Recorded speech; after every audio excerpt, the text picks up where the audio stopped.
ਵੀ ਇਸ ਤਰ੍ਹਾਂ ਦੀਆਂ ਬਹੁਤ ਸਾਰੀਆਂ ਵਿਵਾਦਤ ਗੱਲਾਂ ਨਿਕਲੀਆਂ। ਇੱਕ ਵਾਰੀ ਇਹ ਵੀ ਦੋਸ਼ ਲੱਗ ਗਿਆ ਸੀਗਾ ਕਿ ਬੈਲਟ ਪੇਪਰ ਜਿਹੜੇ ਆ ਉਹ ਰੂਸ ਦੀ ਇਮਦਾਦ ਦੇ ਨਾਲ ਇੰਦਰਾ ਗਾਂਧੀ ਨੇ ਛਪਾਏ ਆ, ਉਹ ਵੀ ਇੱਕ ਰੌਲਾ ਚੱਲਿਆ ਸੀ। ਫਿਰ ਬੈਲਟ ਪੇਪਰਾਂ ਦੇ ਬਕਸੇ ਆ ਜਿਹੜੇ ਉਹ ਤੇ ਬਹੁਤ ਥਾਵਾਂ ਤੇ ਚੁੱਕੇ ਚੁਕਾਏ ਜਾਂਦੇ ਸੀ। ਇਸ ਤਰ੍ਹਾਂ ਦੀਆਂ ਕਈ ਰੌਲੀਆਂ ਅੱਗੇ ਵੀ ਪਈਆਂ। ਤਾਂ ਖੈਰ ਹੁਣ ਜਿਹੜੀ ਚੀਜ਼ ਹੋ ਸਕਦੀ ਉਹ ਤੇ ਇਹਨਾਂ ਨੂੰ ਕਰਨੀ ਚਾਹੀਦੀ। ਇੱਕ ਤੇ ਇਹ ਆ ਕਿ ਜਿੱਦਾਂ ਇਹਨਾਂ ਨੇ ਕਹਿ ਹੀ ਦਿੱਤਾ ਕਿ ਵੀਵੀਪੈਟ ਮਸ਼ੀਨਾਂ ਜਿਹੜੀਆਂ ਨਾਲ ਲਾਈਆਂ ਜਾਣਗੀਆਂ, ਚਲੋ ਉਹ ਇੱਕ ਕਾਰਗਰ ਕਦਮ ਹੈ। ਦੂਸਰਾ ਕਿ ਬਹੁਤ ਸਾਰੀਆਂ ਮਸ਼ੀਨਾਂ ਜਿਹੜੀਆਂ ਖਰਾਬ ਹੁੰਦੀਆਂ ਉਹਨਾਂ ਦੇ ਨੁਕਸ ਦੂਰ ਕੀਤੇ ਜਾਣ ਔਰ ਸੋਫਟਵੇਅਰ ਜਿਹੜੇ ਆ ਉਹ ਐਸੇ ਅਪ ਟੂ ਡੇਟ ਹੋਣ ਕਿ ਬਹੁਤ ਘੱਟ ਸ਼ੰਕਾ ਹੋਵੇ, ਬਹੁਤ ਘੱਟ ਇਹਨਾਂ ਦੇ ਸਵਾਲ ਉੱਠਣ। ਹੁਣ ਤੀਜੀ ਚੀਜ਼ ਜਿਹੜੀ ਮਹੱਤਵਪੂਰਨ ਇਹ ਆ ਕਿ ਜੋ ਵੋਟਰ ਕਾਰਡ ਆ ਵੋਟਰ ਦੇ ਕੋਲ, ਤਾਂ ਉਹਨੂੰ ਵੀ ਆਧਾਰ ਕਾਰਡ ਦੇ ਨਾਲ ਲਿੰਕ ਕਰਵਾ ਦੇਣ, ਕਿਉਂਕਿ ਦੂਜੀਆਂ ਚੀਜ਼ਾਂ ਜਿਹੜੀਆਂ ਉਹ ਅੱਗੇ ਹੋਈਆਂ ਨੇ। ਹੁਣ ਤੇ ਸੁਪਰੀਮ ਕੋਰਟ ਨੇ ਵੀ ਸਾਫ਼ ਕਰ ਦਿੱਤਾ ਕਿ ਕੁਛ ਚੀਜ਼ਾਂ ਦੇ ਵਿੱਚ ਆਧਾਰ ਕਾਰਡ ਹੈ ਜਿਹੜਾ ਉਹ ਵਰਤਿਆ ਜਾ ਸਕਦਾ, ਲਿੰਕ ਕੀਤਾ ਜਾ ਸਕਦਾ। ਤਾਂ ਵੋਟਰ ਕਾਰਡ ਦੇ ਨਾਲ ਜੇ ਸਰਕਾਰ ਚਾਹੇ ਜਾਂ ਚੋਣ ਕਮਿਸ਼ਨ ਚਾਹੇ ਤਾਂ ਕੋਈ ਰੋਕ ਟੋਕ ਨਹੀਂ ਹੈ। ਮੇਰੇ ਖਿਆਲ ਦੇ ਨਾਲ ਇਹ ਚੀਜ਼ਾਂ ਕਰ ਲੈਣੀਆਂ ਚਾਹੀਦੀਆਂ ਤਾਂ ਕਿ ਵਿਵਾਦ ਖਤਮ ਬੇਸ਼ੱਕ ਨਾ ਹੋਣ ਪਰ ਘੱਟ ਜ਼ਰੂਰ। ਜੀ ਜੀ। ਅਗਲੀ ਜਿਹੜੀ ਗੱਲ ਕਰਦੇ ਹਾਂ ਮਿੰਟੂ ਜੀ, ਵੀ ਕਹਿੰਦੇ ਬੇਅਦਬੀ ਤੇ ਗੋਲੀਕਾਂਡ ਮਾਮਲੇ ਵਿੱਚ ਨਾਮਜ਼ਦ ਪੁਲਿਸ ਅਫਸਰਾਂ ਦੇ ਸੰਮਨ ਜਾਰੀ। ਦੇਖੋ ਇਹ ਬਹੁਤ ਵੱਡਾ ਫੈਸਲਾ ਆਇਆ, ਅੱਜ ਸਵੇਰੇ ਹੀ ਆ ਗਿਆ ਸੀਗਾ ਫੈਸਲਾ ਹਾਈ ਕੋਰਟ ਦੇ ਵਿੱਚੋਂ, ਕਿਉਂਕਿ ਕੁਛ ਪੁਲਿਸ ਅਫਸਰ ਜਿਹੜੇ ਆ SIT ਦੀ ਪੜਤਾਲ ਦੇ ਖਿਲਾਫ ਚਲੇ ਗਏ ਸੀਗੇ ਹਾਈ ਕੋਰਟ ਦੇ ਵਿੱਚ। SIT ਦੀ ਜਾਂਚ ਪੜਤਾਲ ਜਿਹੜੀ ਕਿ ਸੁਖਬੀਰ ਸਿੰਘ ਬਾਦਲ ਤੱਕ ਵੀ ਪਹੁੰਚੀ, ਪ੍ਰਕਾਸ਼ ਸਿੰਘ ਬਾਦਲ ਤੱਕ ਵੀ ਪਹੁੰਚੀ, ਅਕਸ਼ੇ ਕੁਮਾਰ ਤੱਕ ਵੀ ਪਹੁੰਚੀ, ਪਰ ਇੱਥੇ ਆ ਕੇ ਰੁਕ ਗਈ ਸੀਗੀ ਕਿਉਂਕਿ ਕੁਛ ਪੁਲਿਸ ਅਫਸਰ ਜਿਹੜੇ FIR ਦੇ ਵਿੱਚ ਨਾਮਜ਼ਦ ਸੀਗੇ ਉਹ ਚਲੇ ਗਏ ਸੀਗੇ ਹਾਈ ਕੋਰਟ ਦੇ ਵਿੱਚ। ਤੇ ਹਾਈ ਕੋਰਟ ਨੇ ਸਟੇ ਕਰ ਦਿੱਤਾ ਸੀਗਾ ਕਿ ਜਦੋਂ ਤੱਕ ਸੁਣਵਾਈ ਮੁਕੰਮਲ ਨਹੀਂ ਹੁੰਦੀ ਤਦ ਤੱਕ ਇਹ ਸਾਰਾ ਕੁਛ ਹੈ ਤੁਸੀਂ ਇੱਥੇ ਰੋਕ ਦਿਓ, ਔਰ ਜੇ ਕੋਈ ਤੁਸੀਂ ਅਦਾਲਤ ਦੇ ਵਿੱਚ ਚਲਾਨ ਪੇਸ਼ ਕਰਨਾ, ਚਾਰਜਸ਼ੀਟ ਜਾ ਕੇ ਫਾਈਲ ਕਰਨੀ ਹੈ ਤਾਂ ਉਹ ਤੋਂ ਪਹਿਲਾਂ ਕੋਰਟ ਦੀ ਪ੍ਰਵਾਨਗੀ ਲਾਜ਼ਮੀ ਹੋਊਗੀ। ਪਰ ਕੋਰਟ ਨੇ ਅੱਜ ਇਸ ਤੋੜ ਦਿੱਤਾ ਔਰ ਨਾਲ ਹੀ ਪੁਲਿਸ ਅਫਸਰਾਂ ਨੂੰ ਬਹੁਤ ਵੱਡਾ ਝਟਕਾ ਦਿੱਤਾ। ਤੇ ਦੂਸਰਾ ਵੱਡਾ ਝਟਕਾ ਇਹ ਆ ਕਿ ਜਿਹੜੀ ਇਹਨਾਂ ਨੇ ਕਮਿਸ਼ਨ ਦੀ ਨਿਯੁਕਤੀ ਨੂੰ ਇੱਕ ਚੁਣੌਤੀ ਦਿੱਤੀ ਸੀਗੀ ਕਿ ਇਹ ਕਮਿਸ਼ਨ ਦਾ ਗਠਨ ਹੀ ਗੈਰ ਸੰਵਿਧਾਨਕ ਆ, ਉਹਨੂੰ ਵੀ ਉਹਨਾਂ ਨੇ ਰੱਦ ਕੀਤਾ। ਉਹ ਕਹਿੰਦੇ ਕਿ ਕਮਿਸ਼ਨ ਦੀ ਜਿਹੜੀ ਨਿਯੁਕਤੀ ਸੀ, ਅਪੁਆਇੰਟਮੈਂਟ ਸੀਗੀ ਜਿਹੜੀ, ਜਾਂ ਕਮਿਸ਼ਨ ਦਾ ਜਿਹੜਾ ਗਠਨ ਸੀਗਾ ਉਹ ਬਿਲਕੁਲ ਸੰਵਿਧਾਨਕ ਤਰੀਕੇ ਨਾਲ ਹੋਇਆ। ਤਾਂ ਇਹ ਦੋਹਰਾ ਝਟਕਾ। ਤਾਂ ਹੁਣ ਇਸ ਮਾਮਲੇ ਦੇ ਵਿੱਚ ਸਮਨਿੰਗ ਹੋ ਗਈ ਆ, ਸਮਨਿੰਗ ਹੋਈ ਆ ਸ਼ਾਇਦ ਮੇਰੇ ਖਿਆਲ ਦੇ ਨਾਲ 29 ਜਾਂ 30 ਜਨਵਰੀ, ਮੈਨੂੰ ਪੱਕਾ ਨਹੀਂ ਪਤਾ ਕਿਉਂਕਿ ਇਹ ਸ਼ਾਮੀ ਅਪਡੇਟ ਆਈ ਆ ਕਿ ਇਹਨਾਂ ਨੂੰ ਸਮਨਿੰਗ ਹੋ ਗਈ ਆ। ਇਹ ਪੁਲਿਸ ਅਫਸਰ ਹੈ ਜਿਹੜੇ, ਸ਼ਾਇਦ ਮੇਰੇ ਖਿਆਲ ਦੇ ਨਾਲ 29 ਜਨਵਰੀ ਨੂੰ ਪੇਸ਼ ਹੋਣ ਵਾਸਤੇ ਕਿਹਾ ਇਹਨਾਂ ਨੂੰ। ਤਾਂ ਇਹਦੇ ਵਿੱਚ ਜਿਹੜੇ ਸ਼ਾਮਲ ਆ ਉਹ ਉਸ ਸਮੇਂ ਦਾ ਮੋਗੇ ਦਾ SSP ਸੀਗਾ ਚਰਨਜੀਤ ਸ਼ਰਮਾ, ਜਿਹੜਾ ਕਿ ਹੁਣ ਰਿਟਾਇਰ ਹੋ ਚੁੱਕਾ। ਇਸ ਤੋਂ ਇਲਾਵਾ ਫਾਜ਼ਿਲਕਾ ਦਾ ਤਤਕਾਲੀਨ SPD ਸੀਗਾ ਬਿਕਰਮਜੀਤ ਸਿੰਘ, ਫਿਰ ਇੱਕ ਇੰਸਪੈਕਟਰ ਸੀਗਾ ਪ੍ਰਦੀਪ ਸਿੰਘ ਤੇ ਇੱਕ ਸਬ ਇੰਸਪੈਕਟਰ ਸੀਗਾ ਅਮਰਜੀਤ ਸਿੰਘ। ਇਹਨਾਂ ਚਾਰਾਂ ਨੂੰ ਨਾਮਜ਼ਦ ਕੀਤਾ ਗਿਆ ਸੀਗਾ। ਤਾਂ ਇਹਨਾਂ ਚਾਰਾਂ ਦੀ ਹੁਣ ਗ੍ਰਿਫਤਾਰੀ ਦੇ ਵੀ ਆਸਾਰ ਆ। ਹਾਲਾਂਕਿ ਦੇਖਣਾ ਦਿਲਚਸਪ ਹੋਊਗਾ ਕਿ ਕੀ ਇਹ ਉਤਲੀ ਅਦਾਲਤ ਦੇ ਵਿੱਚ ਜੋ ਵੀ ਆਪਸ਼ਨ ਨੇ ਕਾਨੂੰਨੀ ਤੌਰ ਤੇ ਕੀ ਉਹਨਾਂ ਨੂੰ ਇਸਤੇਮਾਲ ਕਰਨ ਲਈ ਦੌੜਦੇ ਆ ਜਾਂ ਫਿਰ 29 ਫਰਵਰੀ ਨੂੰ ਪੇਸ਼ ਹੁੰਦੇ ਆ। ਜੇ 29 ਫਰਵਰੀ ਨੂੰ ਪੇਸ਼ ਹੁੰਦੇ ਆ ਇਹ ਵੀ ਸੰਭਾਵਨਾ ਕਿ ਗ੍ਰਿਫਤਾਰੀ ਵੀ ਹੈ ਜਿਹੜੀ ਹੋ ਸਕਦੀ ਹੈ। ਹੁਣ ਦੇਖਣਾ ਇਹੀ ਜ਼ਰੂਰੀ ਹੋਏਗਾ ਕਿ ਅੱਗੇ ਮਾਮਲਾ ਕਿਸ ਕਰਵਟ ਜਾਂਦਾ। ਔਰ ਸਭ ਤੋਂ ਵੱਡਾ ਸਵਾਲ ਇਹੋ ਹੀ ਆ ਕਿ ਕੀ ਇਹਨਾਂ ਦੀ ਜਾਂਚ ਪੜਤਾਲ ਤੋਂ ਬਾਅਦ, ਇਹਨਾਂ ਦੀ ਪੁੱਛਗਿੱਛ ਤੋਂ ਬਾਅਦ ਸੁਮੇਧ ਸਿੰਘ ਸੈਣੀ ਜਾਂ ਪ੍ਰਕਾਸ਼ ਸਿੰਘ ਬਾਦਲ ਜਾਂ ਸੁਖਬੀਰ ਸਿੰਘ ਬਾਦਲ, ਇਹ ਜਿਹੜੇ ਸ਼ਖਸ ਨੇ ਤਿੰਨ, ਕਿ ਉਹਨਾਂ ਦੇ ਦੁਆਲੇ ਘੇਰਾ ਜਿਹੜਾ ਉਹ ਤੰਗ ਕੀਤਾ ਜਾਊਗਾ, ਕਿ ਇਹਨਾਂ ਲੋਕਾਂ ਨੂੰ ਫਿਰ ਦੁਬਾਰਾ ਜਾਂਚ ਪੜਤਾਲ ਲਈ ਸੱਦਿਆ ਜਾਊਗਾ ਦੋਨਾਂ ਬਾਦਲਾਂ ਨੂੰ, ਜਾਂ ਸੁਮੇਧ ਸੈਣੀ ਨੂੰ ਵੀ ਜਾਂਚ ਪੜਤਾਲ 'ਚ ਸ਼ਾਮਲ ਕੀਤਾ ਜਾਊਗਾ। ਤਾਂ ਇਹ ਜਿਹੜੇ ਚਾਰ ਪੁਲਿਸ ਅਫਸਰ ਆ ਇਹਨਾਂ ਬਾਰੇ ਤਾਂ ਹੁਣ ਇਹੀ ਕਹਿ ਸਕਦੇ ਕਿ ਫਸ ਗਈ ਜਾਨ ਸਕੰਜੇ ਅੰਦਰ ਜਿਉਂ ਵੇਲਣ ਵਿੱਚ ਗੰਨਾ। ਤਾਂ ਇਹ ਜਿਹੜੇ ਅਹਿਮ ਕੜੀਆਂ ਹੋਣਗੀਆਂ ਜੋ ਅਫਸਰ ਪੁੱਛਗਿੱਛ ਲਈ ਉੱਥੇ ਜਾਣਗੇ ਜਾਂ ਜਿਨ੍ਹਾਂ ਨੂੰ ਗ੍ਰਿਫਤਾਰ ਕੀਤਾ ਜਾਊਗਾ। ਤਾਂ ਇਸ ਤੋਂ ਬਾਅਦ ਇੱਕ ਨਿਰਣਾਇਕ ਸਿੱਟਾ ਸਾਡੇ ਸਾਹਮਣੇ ਹੋਊਗਾ ਕਿ ਅੱਗੇ ਜਿਹੜੇ ਦੋਸ਼ੀ ਆ, ਜਿਹੜੇ ਵੱਡੇ ਦੋਸ਼ੀ ਆ, ਪਰਦੇ ਦੇ ਪਿੱਛੇ ਦੇ ਦੋਸ਼ੀ ਆ, ਕੀ ਉਹਨਾਂ ਤੱਕ ਇਹ SIT ਜਾਂ ਪੁਲਿਸ ਪਹੁੰਚ ਪਾਊਗੀ ਜਾਂ ਫਿਰ ਉਹ ਬਚ ਜਾਣਗੇ। ਤੇ ਜਿੱਦਾਂ ਆਮ ਤੌਰ ਤੇ ਭਾਰਤ ਦੇ ਵਿੱਚ ਹੁੰਦਾ, ਛੋਟੀਆਂ ਮੋਟੀਆਂ ਮਛਲੀਆਂ ਦੀ ਬਲੀ ਹੋ ਜਾਊਗੀ, ਉਹਨਾਂ ਨੂੰ ਬਲਿਦਾਨ ਦੇ ਕੇ ਦੂਸਰੇ ਬਚਾ ਲੈ ਜਾਣ। ਜੀ ਜੀ। ਅਗਲੀ ਜਿਹੜੀ ਖਬਰ 'ਤੇ ਨਜ਼ਰ ਮਾਰਦੇ, ਕਹਿੰਦੇ ਬਿਊਟੀ ਪਾਰਲਰ ਤੋਂ ਅਗਵਾ ਲੜਕੀ ਪੁਲਿਸ ਵੱਲੋਂ ਬਰਾਮਦ। ਇਹ ਮੁਕਤਸਰ ਦੇ ਵਿੱਚ ਅੱਜ ਘਟਨਾ ਵਾਪਰੀ ਸੀਗੀ, ਲਗਭਗ 5:30-6 ਵਜੇ ਦਾ ਟਾਈਮ ਸੀ ਸਵੇਰ ਦਾ। ਤਾਂ ਉਦੋਂ ਕੁਛ ਗੁੰਡਿਆਂ ਨੇ, ਕੁਛ ਬਦਮਾਸ਼ਾਂ ਨੇ ਇਸ ਕੁੜੀ ਨੂੰ ਉਸ ਵੇਲੇ ਇੱਕ ਬਿਊਟੀ ਪਾਰਲਰ ਚੋਂ ਚੁੱਕ ਲਿਆ ਜਦੋਂ ਉਹ ਤਿਆਰ ਹੋਣ ਆਈ ਸੀ। ਇਸ ਕੁੜੀ ਦੀ ਮੈਰਿਜ ਸੀਗੀ ਮੁਕਤਸਰ ਦੇ ਲਾਗੇ ਹੀ ਫਾਜ਼ਿਲਕਾ ਜ਼ਿਲ੍ਹੇ ਦੇ ਵਿੱਚ ਹੀ ਇਸ ਲੜਕੀ ਦਾ ਪਿੰਡ ਸੀਗਾ, ਜਦਕਿ ਇਹਦੀ ਮੈਰਿਜ ਜਿਹੜੀ ਸੀਗੀ ਉਹ ਮੁਕਤਸਰ ਵਿੱਚ ਹੋਣੀ ਸੀਗੀ। ਤਾਂ ਜਦੋਂ ਉਹਨੂੰ ਤਿਆਰ ਕਰਨ ਵਾਸਤੇ ਪਾਰਲਰ ਦੇ ਵਿੱਚ ਲਿਆਂਦਾ ਅਰਲੀ ਮਾਰਨਿੰਗ, ਤਾਂ ਉਸ ਦੌਰਾਨ ਇੱਕ ਕਾਰ ਆਉਂਦੀ ਆ, ਕਾਰ ਚੋਂ ਉਹ ਗੁੰਡੇ ਉਤਰਦੇ ਆ ਜਿਨ੍ਹਾਂ ਦੇ ਕੋਲ ਅਸਲਾ ਸੀਗਾ। ਫਿਰ ਉਹ ਬਿਊਟੀ ਪਾਰਲਰ 'ਚ ਵੜਦੇ ਆ, ਕੁੜੀ ਨੂੰ ਧੋ ਕੇ ਉਹ ਕਾਰ ਤੱਕ ਲਿਜਾਂਦੇ ਆ, ਫਿਰ ਉਹਨੂੰ ਵਿੱਚ ਸੁੱਟਦੇ ਆ। ਕੁੜੀ ਵਿਰੋਧ ਕਰਦੀ ਆ, 1-2 ਵਾਰੀ ਕੁੜੀ ਆ ਜਿਹੜੀ ਡਿੱਗਦੀ ਵੀ ਆ, ਪਰ ਉਹ ਗੁੰਡੇ ਆ ਜਿਹੜੇ ਚੁੱਕ ਕੇ ਉਹਨੂੰ ਲੈ ਜਾਂਦੇ ਆ। ਇਹ ਘਟਨਾ ਸਾਰੀ ਸੀਗੀ ਜਿਹੜੀ ਉਹ CCTV ਕੈਮਰਾ ਲੱਗਾ ਸੀ ਲਾਗੇ, ਉਹਦੇ ਵਿੱਚ ਕੈਦ ਹੋ ਗਈ। ਉਸ ਤੋਂ ਬਾਅਦ ਪੁਲਿਸ ਹਰਕਤ 'ਚ ਆਈ ਕਿਉਂਕਿ ਇੱਕ ਕੌਮੀ ਖਬਰ ਬਣ ਗਈ ਇਸ ਤਰ੍ਹਾਂ ਕੁੜੀ ਨੂੰ ਬਿਊਟੀ ਪਾਰਲਰ 'ਚ ਚੁੱਕ ਲਿਆ ਗਿਆ। ਉਸ ਤੋਂ ਬਾਅਦ ਪੁਲਿਸ ਜਿਹੜੀ ਕਿ ਕਾਫੀ ਮੁਸਤੈਦ ਸੀ ਇਸ ਮਾਮਲੇ ਦੇ ਵਿੱਚ, ਉਹਨਾਂ ਨੇ ਕਾਫੀ ਗਤੀ ਦਿਖਾਈ। ਤਾਂ ਇਹ ਕੁੜੀ ਜਿਹੜੀ ਆ ਜਲਦੀ ਫਿਰੋਜ਼ਪੁਰ, ਜਿਹੜਾ ਕਿ ਮੁਕਤਸਰ ਤੋਂ ਮੇਰੇ ਖਿਆਲ ਦੇ ਨਾਲ 60-70 ਕਿਲੋਮੀਟਰ ਹੋਣਾ, ਤਾਂ ਉੱਥੇ ਬੱਸ ਅੱਡੇ ਤੋਂ ਬਰਾਮਦ ਕਰ ਲਈ ਕਿਉਂਕਿ ਨਾਕੇ ਨੂਕੇ ਲੱਗ ਗਏ। ਤੁਹਾਨੂੰ ਪਤਾ ਜਦੋਂ ਇਸ ਤਰ੍ਹਾਂ ਦਾ ਮਾਮਲਾ ਜਿਹੜਾ ਵਾਪਰ ਜਾਂਦਾ, ਅਲਰਟ ਹੋ ਜਾਂਦਾ, ਲਾਗੇ ਬੰਨੇ ਜਿਹੜੇ ਜ਼ਿਲ੍ਹੇ ਹੁੰਦੇ ਆ ਉਹਨਾਂ ਵਿੱਚ ਵੀ ਅਲਰਟ ਚਲਾ ਜਾਂਦਾ। ਸ਼ਾਇਦ ਪੁਲਿਸ ਦਾ ਦਬਾਅ ਸੀਗਾ ਕਿ ਇਹ ਉੱਥੇ ਲੜਕੀ ਨੂੰ ਛੱਡ ਕੇ ਭੱਜ ਗਏ। ਬਾਅਦ ਦੇ ਵਿੱਚ 2 ਜਣੇ ਗ੍ਰਿਫਤਾਰ ਕਰ ਲਏ ਗਏ, ਤਾਂ 5-7 ਜਣਿਆਂ ਦਾ ਕੰਮ ਸੀਗਾ। ਔਰ ਇਹਦੇ ਵਿੱਚ ਇੱਕ ਨਾਮ ਜਿਹੜਾ ਸਾਹਮਣੇ ਆਉਂਦਾ, ਬੰਨਾ ਵਾਲੀ ਪਿੰਡ ਆ ਮੁਕਤਸਰ ਤੇ ਫਾਜ਼ਿਲਕਾ, ਇਹਨਾਂ ਦੋਨਾਂ ਜ਼ਿਲ੍ਹਿਆਂ ਦੇ ਦਰਮਿਆਨ। ਤਾਂ ਉੱਥੋਂ ਦਾ ਕੋਈ ਮੁੰਡਾ ਸੀਗਾ ਜਿਹੜਾ ਇਸ ਕੁੜੀ ਨੂੰ ਇੱਕ ਤਰਫਾ ਇਸ਼ਕ ਕਰਦਾ ਸੀਗਾ ਕਿਉਂਕਿ ਕੁੜੀ ਦੀ ਮੈਰਿਜ ਹੋਣ ਜਾ ਰਹੀ ਸੀਗੀ। ਤੇ ਉਹਨੇ ਫਿਰ ਉਹ ਜਿਹੜੇ ਆ ਗੀਤ ਗੂਤ ਅੱਜ ਕੱਲ੍ਹ ਚੱਲਦੇ ਆ, ਤੁਹਾਨੂੰ ਪਤਾ ਹੀ ਆ, ਉਹਨਾਂ ਦੀ ਫੀਲਿੰਗ ਲੈ ਕੇ ਇਹ ਸਾਰਾ ਕਾਂਡ ਕੀਤਾ। 2 ਗ੍ਰਿਫਤਾਰ ਹੋ ਗਏ ਆ, ਹਾਲੇ 3-4 ਜਿਹੜੇ ਆ ਉਹ ਫੜਨੇ ਬਕਾਇਆ। ਮੁੱਖ ਦੋਸ਼ੀ ਵੀ ਫਰਾਰ ਆ। ਪਰ ਇਸ ਘਟਨਾ ਨੇ ਇੱਕ ਵਾਰ ਫੇਰ ਪੂਰੇ ਪੰਜਾਬ ਨੂੰ ਨਹੀਂ, ਪੂਰੇ ਇੰਡੀਆ ਨੂੰ ਹਿਲਾ ਕੇ ਰੱਖ ਦਿੱਤਾ ਕਿ ਗੁੰਡਿਆਂ ਦੀ ਦਿਲਬਦੀ ਦੇਖੋ ਕਿ ਸ਼ਰੇਆਮ ਕੁੜੀ ਨੂੰ ਬਿਊਟੀ ਪਾਰਲਰ 'ਚ ਚੁੱਕ ਜਾਂਦੇ ਆ। ਔਰ ਦੂਜੀ ਗੱਲ ਇਹ ਆ ਕਿ ਕੁੜੀ ਦਾ ਉਹਦੇ ਵਿੱਚ ਕੋਈ ਦੋਸ਼ ਨਹੀਂ, ਕੋਈ ਅਫੇਅਰ ਨਹੀਂ, ਕੋਈ ਲੈਣਾ ਨਹੀਂ ਦੇਣਾ ਨਹੀਂ, ਸਿਰਫ ਇੱਕ ਤਰਫਾ ਪਿਆਰ ਹੈ ਜਿਹੜਾ ਉਹ ਇੱਥੋਂ ਤੱਕ ਪਹੁੰਚ ਜਾਂਦਾ। ਜੀ ਜੀ। ਅਗਲੀ ਜਿਹੜੀ ਗੱਲ ਕਰਦੇ, ਕਹਿੰਦੇ ਕਾਂਗਰਸੀ MLA ਜੀਰਾ ਜਿਹੜਾ ਹੈ ਉਸ ਨੂੰ ਕੀਤਾ ਗਿਆ ਬਹਾਲ। ਕੀ ਕਿਹਾ ਜਾਵੇ, ਲੌਟ ਕੇ ਬੁੱਧੂ ਘਰ ਕਿਉਂ ਆਏ ਕਿ ਜਾਂ ਘਰ ਵਾਪਸੀ, ਦੋਵਾਂ ਚੋਂ ਇੱਕ ਚੀਜ਼ ਜਿਹੜੀ ਆ ਉਹ ਕਹੀ ਜਾਣੀ ਚਾਹੀਦੀ ਹੈ। ਸ਼ਾਇਦ ਘਰ ਵਾਪਸੀ ਕਹਿ ਲਈਏ ਬਿਹਤਰ ਹੈ, ਨਹੀਂ ਤੇ ਕਈ ਵਾਰ ਸਮਰਥਕ ਆ ਜਿਹੜੇ ਅੱਜ ਕੱਲ੍ਹ ਰਾਜਨੀਤਿਕ ਤਨਜ਼ੀਮਾਂ ਦੇ ਉਹ ਪਿੱਛੇ ਪੈ ਜਾਂਦੇ ਆ।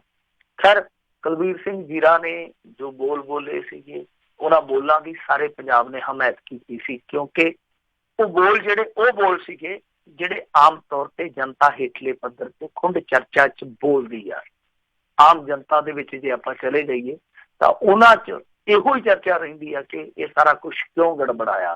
ਤਾਂ ਉੱਥੇ ਇਹੋ ਖੇਡ ਨਿਕਲ ਕੇ ਆਉਂਦੀ ਹੈ ਕਿ ਖਾਤੀ ਤੇ ਜਿਹੜੇ ਹੋਰ ਦੂਸਰੇ ਗੁੰਡਾ ਟਾਈਪ, ਮਾਫੀਆ ਟਾਈਪ ਲੋਕ ਆ, ਇਹਨਾਂ ਦਾ ਇੱਕ ਮਜ਼ਬੂਤ ਗੱਠਜੋੜ ਆ। ਤਾਂ ਇਸ ਗੱਠਜੋੜ ਦੀ ਉੱਥੇ ਕਹਾਣੀ ਬਿਆਨ ਕੀਤੀ ਸੀਗੀ ਕੁਲਬੀਰ ਸਿੰਘ ਜੀਰਾ ਨੇ। ਉਹ ਕਹਾਣੀ ਇਹਦੇ ਮੁਤਾਬਕ ਸੱਚੀ ਸੀ ਜਾਂ ਝੂਠੀ ਸੀ ਪਤਾ ਨਹੀਂ, ਪਰ ਲੋਕਾਂ ਦੀ ਜਿਹੜੀ ਅੱਜ ਤੱਕ ਦੀ ਚੁੰਝ ਚਰਚਾ ਸੀਗੀ ਉਹਦੀ ਉਹ ਤਰਜਮਾਨੀ ਹੋਈ ਸੀ। ਤਾਂ ਇਹ ਬਹੁਤ ਇਹਨੂੰ ਸਪੋਰਟ ਮਿਲੀ ਕੁਲਬੀਰ ਸਿੰਘ ਜੀਰਾ ਨੂੰ। ਬਾਅਦ ਦੇ ਵਿੱਚ ਕਾਂਗਰਸ ਨੇ ਇਹਦੇ ਪਰ ਕੁਤਰ ਦਿੱਤੇ, ਇਹਨੂੰ ਪ੍ਰਾਇਮਰੀ ਮੈਂਬਰਸ਼ਿਪ ਤੋਂ ਮੁਅੱਤਲ ਕਰ ਦਿੱਤਾ ਗਿਆ। ਫਿਰ ਹੋਇਆ ਕਿ ਜਿੱਦਾਂ ਆਮ ਤੌਰ ਤੇ ਹੁੰਦਾ, ਸਭ ਕੁਛ ਲੁਟਾ ਕੇ ਹੋਸ਼ ਮੇ ਆਏ ਤਾਂ ਕਿਆ ਹੈ, ਫਿਰ ਇਹਨੂੰ ਵੀ ਹੋਸ਼ ਆ ਗਈ ਕਿ ਮੈਂ ਸ਼ਾਇਦ ਗਲਤ ਕਰ ਬੈਠਾ, ਕਿਤੇ ਇਹ ਨਾ ਹੋਵੇ ਨਾ ਉਧਰ ਦਾ ਰਵਾਂ ਤੇ ਨਾ ਉਧਰ ਦਾ ਰਵਾਂ।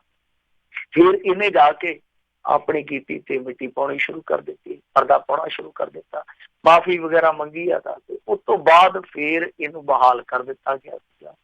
ਤੋ ਬਹਾਲ ਕਰਕੇ ਵੀ 2-3 ਦਿਨ ਇਹਨਾਂ ਨੇ ਇੰਤਜ਼ਾਰ ਕਰਵਾਇਆ, ਤਾਂ ਅੱਜ ਇਹਨਾਂ ਨੇ ਰਸਮੀ ਤੌਰ ਤੇ ਐਲਾਨ ਕਰ ਦਿੱਤਾ, ਲਓ ਜੀ ਇਹਦੀ ਮੈਂਬਰਸ਼ਿਪ ਜਿਹੜੀ ਆ ਬਹਾਲ ਕਰ ਦਿੱਤੀ ਜਾਂਦੀ। ਪਰ ਬਹਾਲ ਇਹਨੂੰ ਉਦੋਂ ਹੀ ਕਰ ਦਿੱਤਾ ਗਿਆ ਸੀਗਾ ਜਿੱਦਣ ਇਹ ਕੈਪਟਨ ਅਮਰਿੰਦਰ ਸਿੰਘ ਦੇ ਗੋਦੀ ਹੱਥ ਲਾ ਕੇ ਆਇਆ, ਕਿਉਂਕਿ ਮੀਡੀਆ ਦੇ ਵਿੱਚ ਇਹ ਸਾਰੀਆਂ ਰਿਪੋਰਟਾਂ ਜਿਹੜੀਆਂ ਉਹ ਸ਼ਾਇਆ ਹੋ ਗਈਆਂ ਸੀ ਉਸ ਦਿਨ। ਤਾਂ ਉਸ ਤੋਂ ਬਾਅਦ ਕੁਲਬੀਰ ਸਿੰਘ ਜੀਰਾ ਦੇ ਤੇਵਰ ਵੀ ਬਦਲ ਗਏ। ਤੇਵਰ ਕੀ, ਕੁਲਬੀਰ ਸਿੰਘ ਜੀਰਾ ਆਪ ਹੀ ਬਦਲ ਗਿਆ, ਮੁੜ ਕੇ ਆਇਆ ਹੀ ਨਹੀਂ ਸਾਹਮਣੇ, ਜਿਹੜਾ ਬਹੁਤ ਉੱਚੀ ਗੱਲਾਂ ਕਰਦਾ ਸੀਗਾ। ਖੈਰ ਚਲੋ, ਇਹ ਇਹਨਾਂ ਦਾ ਅੰਦਰੂਨੀ ਮਸਲਾ, ਪਾਰਟੀ ਨੇ ਦੇਖਣਾ ਕਿ ਕੀ ਕਾਰਵਾਈ ਕੀਤੀ ਜਾਣੀ ਚਾਹੀਦੀ ਹੈ, ਕੀ ਕਾਰਵਾਈ ਬਦਲ ਦੇਣੀ ਚਾਹੀਦੀ ਹੈ। ਕਿਉਂਕਿ ਕੁਲਬੀਰ ਸਿੰਘ ਜੀਰਾ ਨੇ ਜਿਸ ਤਰੀਕੇ ਨਾਲ ਮੰਚ ਵਰਤਿਆ ਉਹ ਠੀਕ ਹੈ, ਜੇ ਪਾਰਟੀਆਂ ਦੇ ਆਪਾਂ ਦੇਖੀਏ ਅੰਦਰੂਨੀ ਕਾਰ ਵਿਹਾਰ ਤੇ ਉਹਦੇ ਮੁਤਾਬਕ ਉਹ ਗਲਤ ਸੀਗਾ। ਤਾਂ ਪਾਰਟੀ ਨੇ ਦੇਖਿਆ ਚਲੋ ਠੀਕ ਆ, ਪਾਰਟੀ ਨੇ ਹੁਣ ਦੇਖਿਆ ਕਿ ਇਹਨੂੰ ਬਹਾਲ ਕਰ ਦੇਣਾ ਚਾਹੀਦਾ, ਚਲੋ ਠੀਕ ਆ। ਪਰ ਗੱਲ ਹੈ ਦੋਸ਼ਾਂ ਦੀ, ਜਿਹੜੇ ਦੋਸ਼ ਇਹਨੇ ਲਾਏ ਕਿ ਉਹ ਝੂਠ ਸੀਗੇ। ਜੇ ਉਹ ਦੋਸ਼ ਝੂਠ ਆ ਤਾਂ ਜਿਹੜੇ ਅਫਸਰ ਤੇ ਦੋਸ਼ ਲੱਗੇ ਆ ਤਾਂ ਉਹਦੇ ਵਕਾਰ ਨੂੰ ਜਿਹੜੀ ਇਹਨੇ ਸੱਟ ਪਹੁੰਚਾਈ ਆ ਕਿ ਉਹਦੀ ਕਾਰਵਾਈ ਨਹੀਂ ਕੀਤੀ ਜਾਣੀ ਚਾਹੀਦੀ। ਤੁਸੀਂ ਇਸ ਚੀਜ਼ ਨੂੰ ਤੇ ਲੈ ਕੇ ਚੱਲ ਗਏ, ਇਹਨੇ ਜੀ ਡਿਸਪਲਿਨ ਤੋੜਿਆ, ਅਨੁਸ਼ਾਸਨ ਤੋੜਿਆ, ਤੇ ਜੇ ਮੰਨ ਲਓ ਇਹਨੇ ਝੂਠੇ ਦੋਸ਼ ਲਾਏ ਆ ਫਿਰ ਉਹਦੀ ਸਜ਼ਾ ਕੀ ਆ? ਤੇ ਜੇ ਇਹਨੇ ਦੋਸ਼ ਸੱਚੇ ਲਾਏ ਆ ਤਾਂ ਫਿਰ ਅਫਸਰ ਨੂੰ ਹੁਣ ਤੱਕ ਤੁਸੀਂ ਕਿਵੇਂ ਨਹੀਂ ਨਿਚੋੜਿਆ? ਦੂਜੀ ਚੀਜ਼ ਇਹ ਆ ਕਿ ਬਰੋਬਰ ਦੋਸ਼ ਇਹਦੇ ਤੇ ਵੀ ਲੱਗੇ ਆ। ਜਿਹੜੇ ਦੋਸ਼ ਇਹਦੇ ਤੇ ਲੱਗੇ ਕੁਲਬੀਰ ਸਿੰਘ ਜ਼ੀਰਾ ਦੇ, ਉਹ ਉਸ ਦੋਸ਼ ਤੋਂ ਵੀ ਉੱਤੇ ਆ ਜਿਹੜੇ ਦੋਸ਼ ਪੁਲਿਸ ਅਫਸਰ ਤੇ ਲੱਗੇ। ਤਾਂ ਕੀ ਤੁਸੀਂ ਇਹਨੂੰ ਵਾਪਸ ਲੈਣ ਤੋਂ ਪਹਿਲਾਂ ਪਾਰਟੀ ਦੇ ਅੰਦਰੂਨੀ ਪੱਧਰ ਤੇ ਕੋਈ ਜਾਂਚ ਪੜਤਾਲ ਕਰਵਾ ਲਈ ਉਹਨਾਂ ਦੋਸ਼ਾਂ ਦੀ, ਜਾਂ ਫਿਰ ਉਹ ਦੋਸ਼ ਝੂਠੇ ਸੀ? ਜੇ ਉਹ ਦੋਸ਼ ਝੂਠੇ ਸੀ ਤਾਂ ਦੋਸ਼ ਲਾਉਣ ਵਾਲੇ ਜਿਹੜੇ ਲੋਕ ਸੀਗੇ ਉਹਨਾਂ ਤੇ ਕੀ ਕਾਰਵਾਈ ਹੋਈ? ਸੋ ਸਵਾਲ ਸਭ ਤੋਂ ਵੱਡਾ ਇਹੋ ਹੀ ਹੈ ਕਿ ਤੁਸੀਂ ਪਾਰਟੀ 'ਚ ਲੈ ਲਿਆ, ਕੋਈ ਗੱਲ ਨਹੀਂ, ਪਰ ਜਿਹੜੇ ਦੋਸ਼ ਆ, ਦੋਸ਼ਾਂ ਤੇ ਜਿਹੜੀ ਜਨਤਾ ਨੇ ਯਕੀਨ ਕੀਤਾ ਕਿ ਹਾਂ ਇਹ ਦੋਸ਼ ਹੈ ਜਿਹੜੇ ਸਹੀ ਹੋ ਸਕਦੇ ਆ, ਤਾਂ ਕੀ ਉਹਨਾਂ ਲਈ ਤੁਸੀਂ ਕਲੀਅਰਿਟੀ ਲਿਆਓਗੇ, ਉਹਨਾਂ ਦੀ ਸਪਸ਼ਟਤਾ ਲਿਆਓਗੇ? ਇਹ ਬਹੁਤ ਵੱਡਾ ਸਵਾਲ ਹੈ, ਬਹੁਤ ਅਹਿਮ ਸਵਾਲ ਹੈ, ਜਿਹੜਾ ਸ਼ਾਇਦ ਕਦੇ ਹੱਲ ਨਹੀਂ ਹੋਊਗਾ। ਸੋ ਕੁਲਬੀਰ ਸਿੰਘ ਜ਼ੀਰਾ ਤੇ ਕਾਂਗਰਸ ਦੀ ਆਪਸ ਦੇ ਵਿੱਚ ਸੈਟਲਮੈਂਟ ਹੋ ਗਈ ਆ, ਜਿਹੜੇ ਦੋਸ਼ ਸੀ ਉਹ ਹੁਣ ਜਾਣ ਟੱਠੇ ਖੂਹ ਤੇ।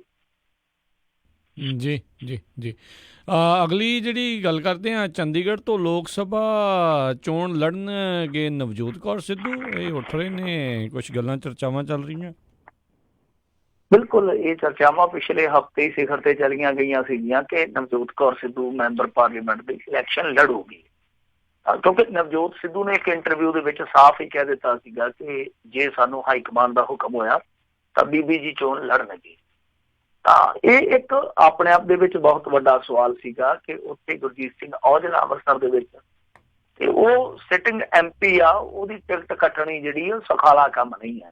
ਤਾਂ ਅੱਜ ਹੋਇਆ ਕੀ ਆ ਕਿ ਇਹਨਾਂ ਨੇ ਟਿਕਟ ਜਾ ਕੇ ਅਪਲਾਈ ਕਰ ਦਿੱਤੀ ਹੈ ਚੰਡੀਗੜ੍ਹ ਤੋਂ। ਸੋ ਇਹਨਾਂ ਨੇ ਚੰਡੀਗੜ੍ਹ ਤੋਂ ਟਿਕਟ ਅਪਲਾਈ ਕੀਤੀ ਆ ਅੱਜ, ਜਦ ਕਿ 30 ਜਨਵਰੀ ਆਖਰੀ ਤਰੀਕ ਹੈ। ਇਸ ਤੋਂ ਪਹਿਲਾਂ ਦੱਸਦੇ ਆ ਕਿ ਜਿਹੜਾ ਕੱਲ ਗਣਤੰਤਰ ਦਿਹਾੜਾ ਆਉਂਦਾ ਪਿਆ, ਉਹਦੇ ਵਿੱਚ ਨਵਜੋਤ ਕੌਰ ਸਿੱਧੂ ਚੰਡੀਗੜ੍ਹ ਦੇ ਪਿੰਡ ਧਨਾਸ ਵਿੱਚ ਬਤੌਰ ਮੁੱਖ ਮਹਿਮਾਨ ਤਿਰੰਗਾ ਝੰਡਾ ਲਹਿਰਾਉਣ ਜਾ ਰਹੀ ਆ। ਤਾਂ ਜਦੋਂ ਇਹ ਐਲਾਨ ਹੋਇਆ ਸੀਗਾ, ਸਾਡੇ ਵਰਗੇ ਦਾ ਵੀ ਮੱਥਾ ਠਣਕ ਗਿਆ ਕਿ ਕਮਾਲ ਦੀ ਗੱਲ ਆ ਕਿ ਬੀਬੀ ਨਵਜੋਤ ਕੌਰ ਸਿੱਧੂ ਉਹ ਕਿਵੇਂ ਝੰਡਾ। ਫਿਰ ਬਾਅਦ ਦੇ ਵਿੱਚ ਪਤਾ ਲੱਗਿਆ ਕਿ ਝੰਡੇ 'ਚ ਡੰਡਾ ਫਸਾਉਣ ਦਾ ਪ੍ਰੋਗਰਾਮ ਆ। ਖੈਰ ਅੱਜ ਇਹਨਾਂ ਨੇ ਟਿਕਟ ਅਪਲਾਈ ਕਰ ਦਿੱਤੀ ਹੈ, ਯਾਨੀ ਚੰਡੀਗੜ੍ਹ 'ਚ ਇਹਨਾਂ ਨੇ ਗਤੀਵਿਧੀਆਂ ਸ਼ੁਰੂ ਕਰ ਦਿੱਤੀਆਂ। ਹੁਣ ਉੱਥੇ ਵੀ ਇੱਕ ਪੇਚ ਫਸੂਗਾ, ਕਿਉਂਕਿ ਕਾਂਗਰਸ ਦਾ ਬਹੁਤ ਸੀਨੀਅਰ ਆਗੂ ਜਿਹੜਾ ਇੱਕ ਸਮੇਂ ਰੇਲ ਮੰਤਰੀ ਵੀ ਹੁੰਦਾ ਸੀਗਾ, ਬਾਅਦ ਦੇ ਵਿੱਚ ਇੱਕ ਸਕੈਮ ਵੀ ਨਿਕਲ ਆਇਆ, ਕਾਫੀ ਮਸ਼ਹੂਰ ਹੋਇਆ ਸੀਗਾ ਉਹ ਸਕੈਮ, ਕਿ ਰੇਲਵੇ ਦੇ ਵਿੱਚ ਰਿਸ਼ਵਤ ਕਾਂਡ ਹੋਇਆ ਸੀਗਾ। ਤਾਂ ਪਵਨ ਕੁਮਾਰ ਬਾਂਸਲ ਬਹੁਤ ਵੈਟਰਨ ਨੇਤਾ ਕਾਂਗਰਸ ਦਾ ਚੰਡੀਗੜ੍ਹ ਤੋਂ, ਉਹ ਟਿਕਟ ਦਾ ਦਾਅਵੇਦਾਰ ਆ। ਕੀ ਉਹਨੂੰ ਕੱਟ ਕੇ, ਉਹਨੂੰ ਪਿੱਛੇ ਧੱਕ ਕੇ ਬੀਬੀ ਨੂੰ ਇਲੈਕਸ਼ਨ ਲੜਾਇਆ ਜਾਂਦਾ? ਇੱਕ ਬਹੁਤ ਵੱਡਾ ਸਵਾਲ ਹੈ। ਤੇ ਜੇ ਮੰਨ ਲਓ ਬੀਬੀ ਨਵਜੋਤ ਕੌਰ ਸਿੱਧੂ ਨੂੰ ਮੈਦਾਨ 'ਚ ਉਤਾਰਿਆ ਜਾਂਦਾ ਤੇ ਫਿਰ ਤੇ ਟੱਕਰ ਬੜੀ ਦਿਲਚਸਪ ਹੋ ਜਾਣੀ ਹੈ, ਕਿਉਂਕਿ ਦੂਸਰੇ ਪਾਸੇ ਬੀਬੀ ਕਿਰਨ ਖੇਰ, ਉਹ ਵੀ ਬੀਬੀ ਤੇਜ਼ ਤਰਾਰ ਆ, ਇਹ ਵੀ ਬੀਬੀ ਘੱਟ ਨਹੀਂ ਹੈ। ਇਹਨਾਂ ਦੋਵਾਂ ਬੀਬੀਆਂ ਦੀ ਟੱਕਰ ਫਿਰ ਜਿਹੜੀ ਆ ਉਹ ਚੰਗਿਆੜੇ ਕੱਢੂ। ਜੀ ਜੀ ਬਿਲਕੁਲ। ਅਗਲੀ ਮਿੰਟੂ ਜੀ ਗੱਲ ਕਰਦੇ ਹਾਂ, ਕਹਿੰਦੇ ਕੋਰ ਕਮੇਟੀ ਨੂੰ ਭਗਵੰਤ ਮਾਨ ਦਾ ਅਸਤੀਫਾ ਨਾਮਨਜ਼ੂਰ। ਕੋਰ ਕਮੇਟੀ ਦੀ ਇਹਨਾਂ ਦੀ ਅੱਜ ਮੀਟਿੰਗ ਹੋਈ ਆ। ਇਸ ਮੀਟਿੰਗ ਦੇ ਵਿੱਚ ਸੰਸਦ ਮੈਂਬਰ ਹੈ ਜਿਹੜੇ ਭਗਵੰਤ ਮਾਨ, ਉਹਨਾਂ ਦੇ ਅਸਤੀਫੇ ਤੇ ਚਰਚਾ ਕੀਤੀ ਗਈ ਹੈ। ਤਾਂ ਕੋਰ ਕਮੇਟੀ ਦੇ ਅਹੁਦੇਦਾਰਾਂ ਨੇ ਭਗਵੰਤ ਮਾਨ ਦਾ ਅਸਤੀਫਾ ਜਿਹੜਾ ਉਹ ਨਾਮਨਜ਼ੂਰ ਕਰ ਦਿੱਤਾ। ਉਹ ਕਹਿੰਦੇ ਕਿ ਸਾਨੂੰ ਨਹੀਂ। ਤੇ ਇਹ ਤੁਹਾਨੂੰ ਪਤਾ ਹੀ ਆ ਕਿ ਭਗਵੰਤ ਮਾਨ ਨੇ ਅਸਤੀਫਾ ਉਦੋਂ ਦਿੱਤਾ ਸੀਗਾ ਜਦੋਂ ਸ਼੍ਰੀਮਾਨ ਅਰਵਿੰਦ ਕੇਜਰੀਵਾਲ ਨੇ ਮਾਫੀ ਮੰਗ ਲਈ ਸੀ। ਤਾਂ ਉਸ ਸਮੇਂ ਜਦੋਂ ਪਾਰਟੀ ਮਾਰੀ ਸੀਗੀ ਆਪਣੇ ਸਟੈਂਡ ਤੋਂ, ਤਾਂ ਇਹਨਾਂ ਨੇ ਬੜੇ ਗੁੱਸੇ ਦੇ ਵਿੱਚ ਅਸਤੀਫਾ ਸੁੱਟਿਆ ਸੀਗਾ, ਇਹ ਬਹੁਤ ਗਲਤ ਕੰਮ ਕੀਤਾ। ਉਸ ਤੋਂ ਬਾਅਦ ਉਸ ਅਸਤੀਫੇ ਦਾ ਕੀ ਬਣਿਆ ਕਦੇ ਸੋਚਿਆ ਨਹੀਂ, ਕਦੇ ਵਿਚਾਰਿਆ ਨਹੀਂ, ਕਦੇ ਇਹਨਾਂ ਦੱਸਿਆ ਨਹੀਂ ਬਹੁਤਾ।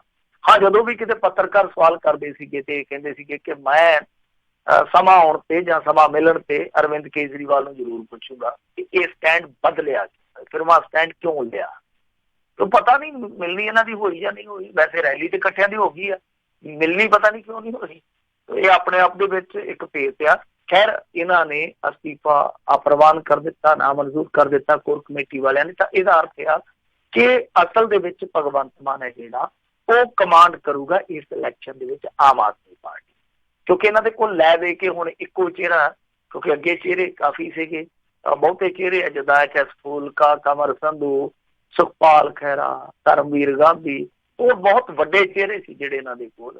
ਉਹ ਜਾਂ ਤੇ ਇਹਨਾਂ ਨੇ ਆਪ ਹੀ ਕੱਢ ਦਿੱਤੇ ਜਾਂ ਉਹ ਆਪ ਹੀ ਛੱਡ ਕੇ ਚਲੇ ਗਏ। ਕੁਛ ਇਹੀ ਆ ਕਿ ਲੈ ਦੇ ਕੇ ਭਗਵੰਤ ਮਾਨ ਦੇ ਆਲੇ ਦੁਆਲੇ ਆਮ ਆਦਮੀ ਪਾਰਟੀ ਸੀ। ਭਗਵੰਤ ਮਾਨ ਹੁਣ ਕੀ ਕਰਦਾ ਕੀ ਕਰਾਉਂਦਾ ਉਹ ਤੇ ਬਾਅਦ ਦੀ ਗੱਲ ਆ। ਸੋ ਭਗਵੰਤ ਮਾਨ ਤੋਂ ਇਲਾਵਾ ਇਹਨਾਂ ਦੇ ਕੋਲ ਕੋਈ ਆਪਸ਼ਨ ਨਹੀਂ ਸੀਗਾ।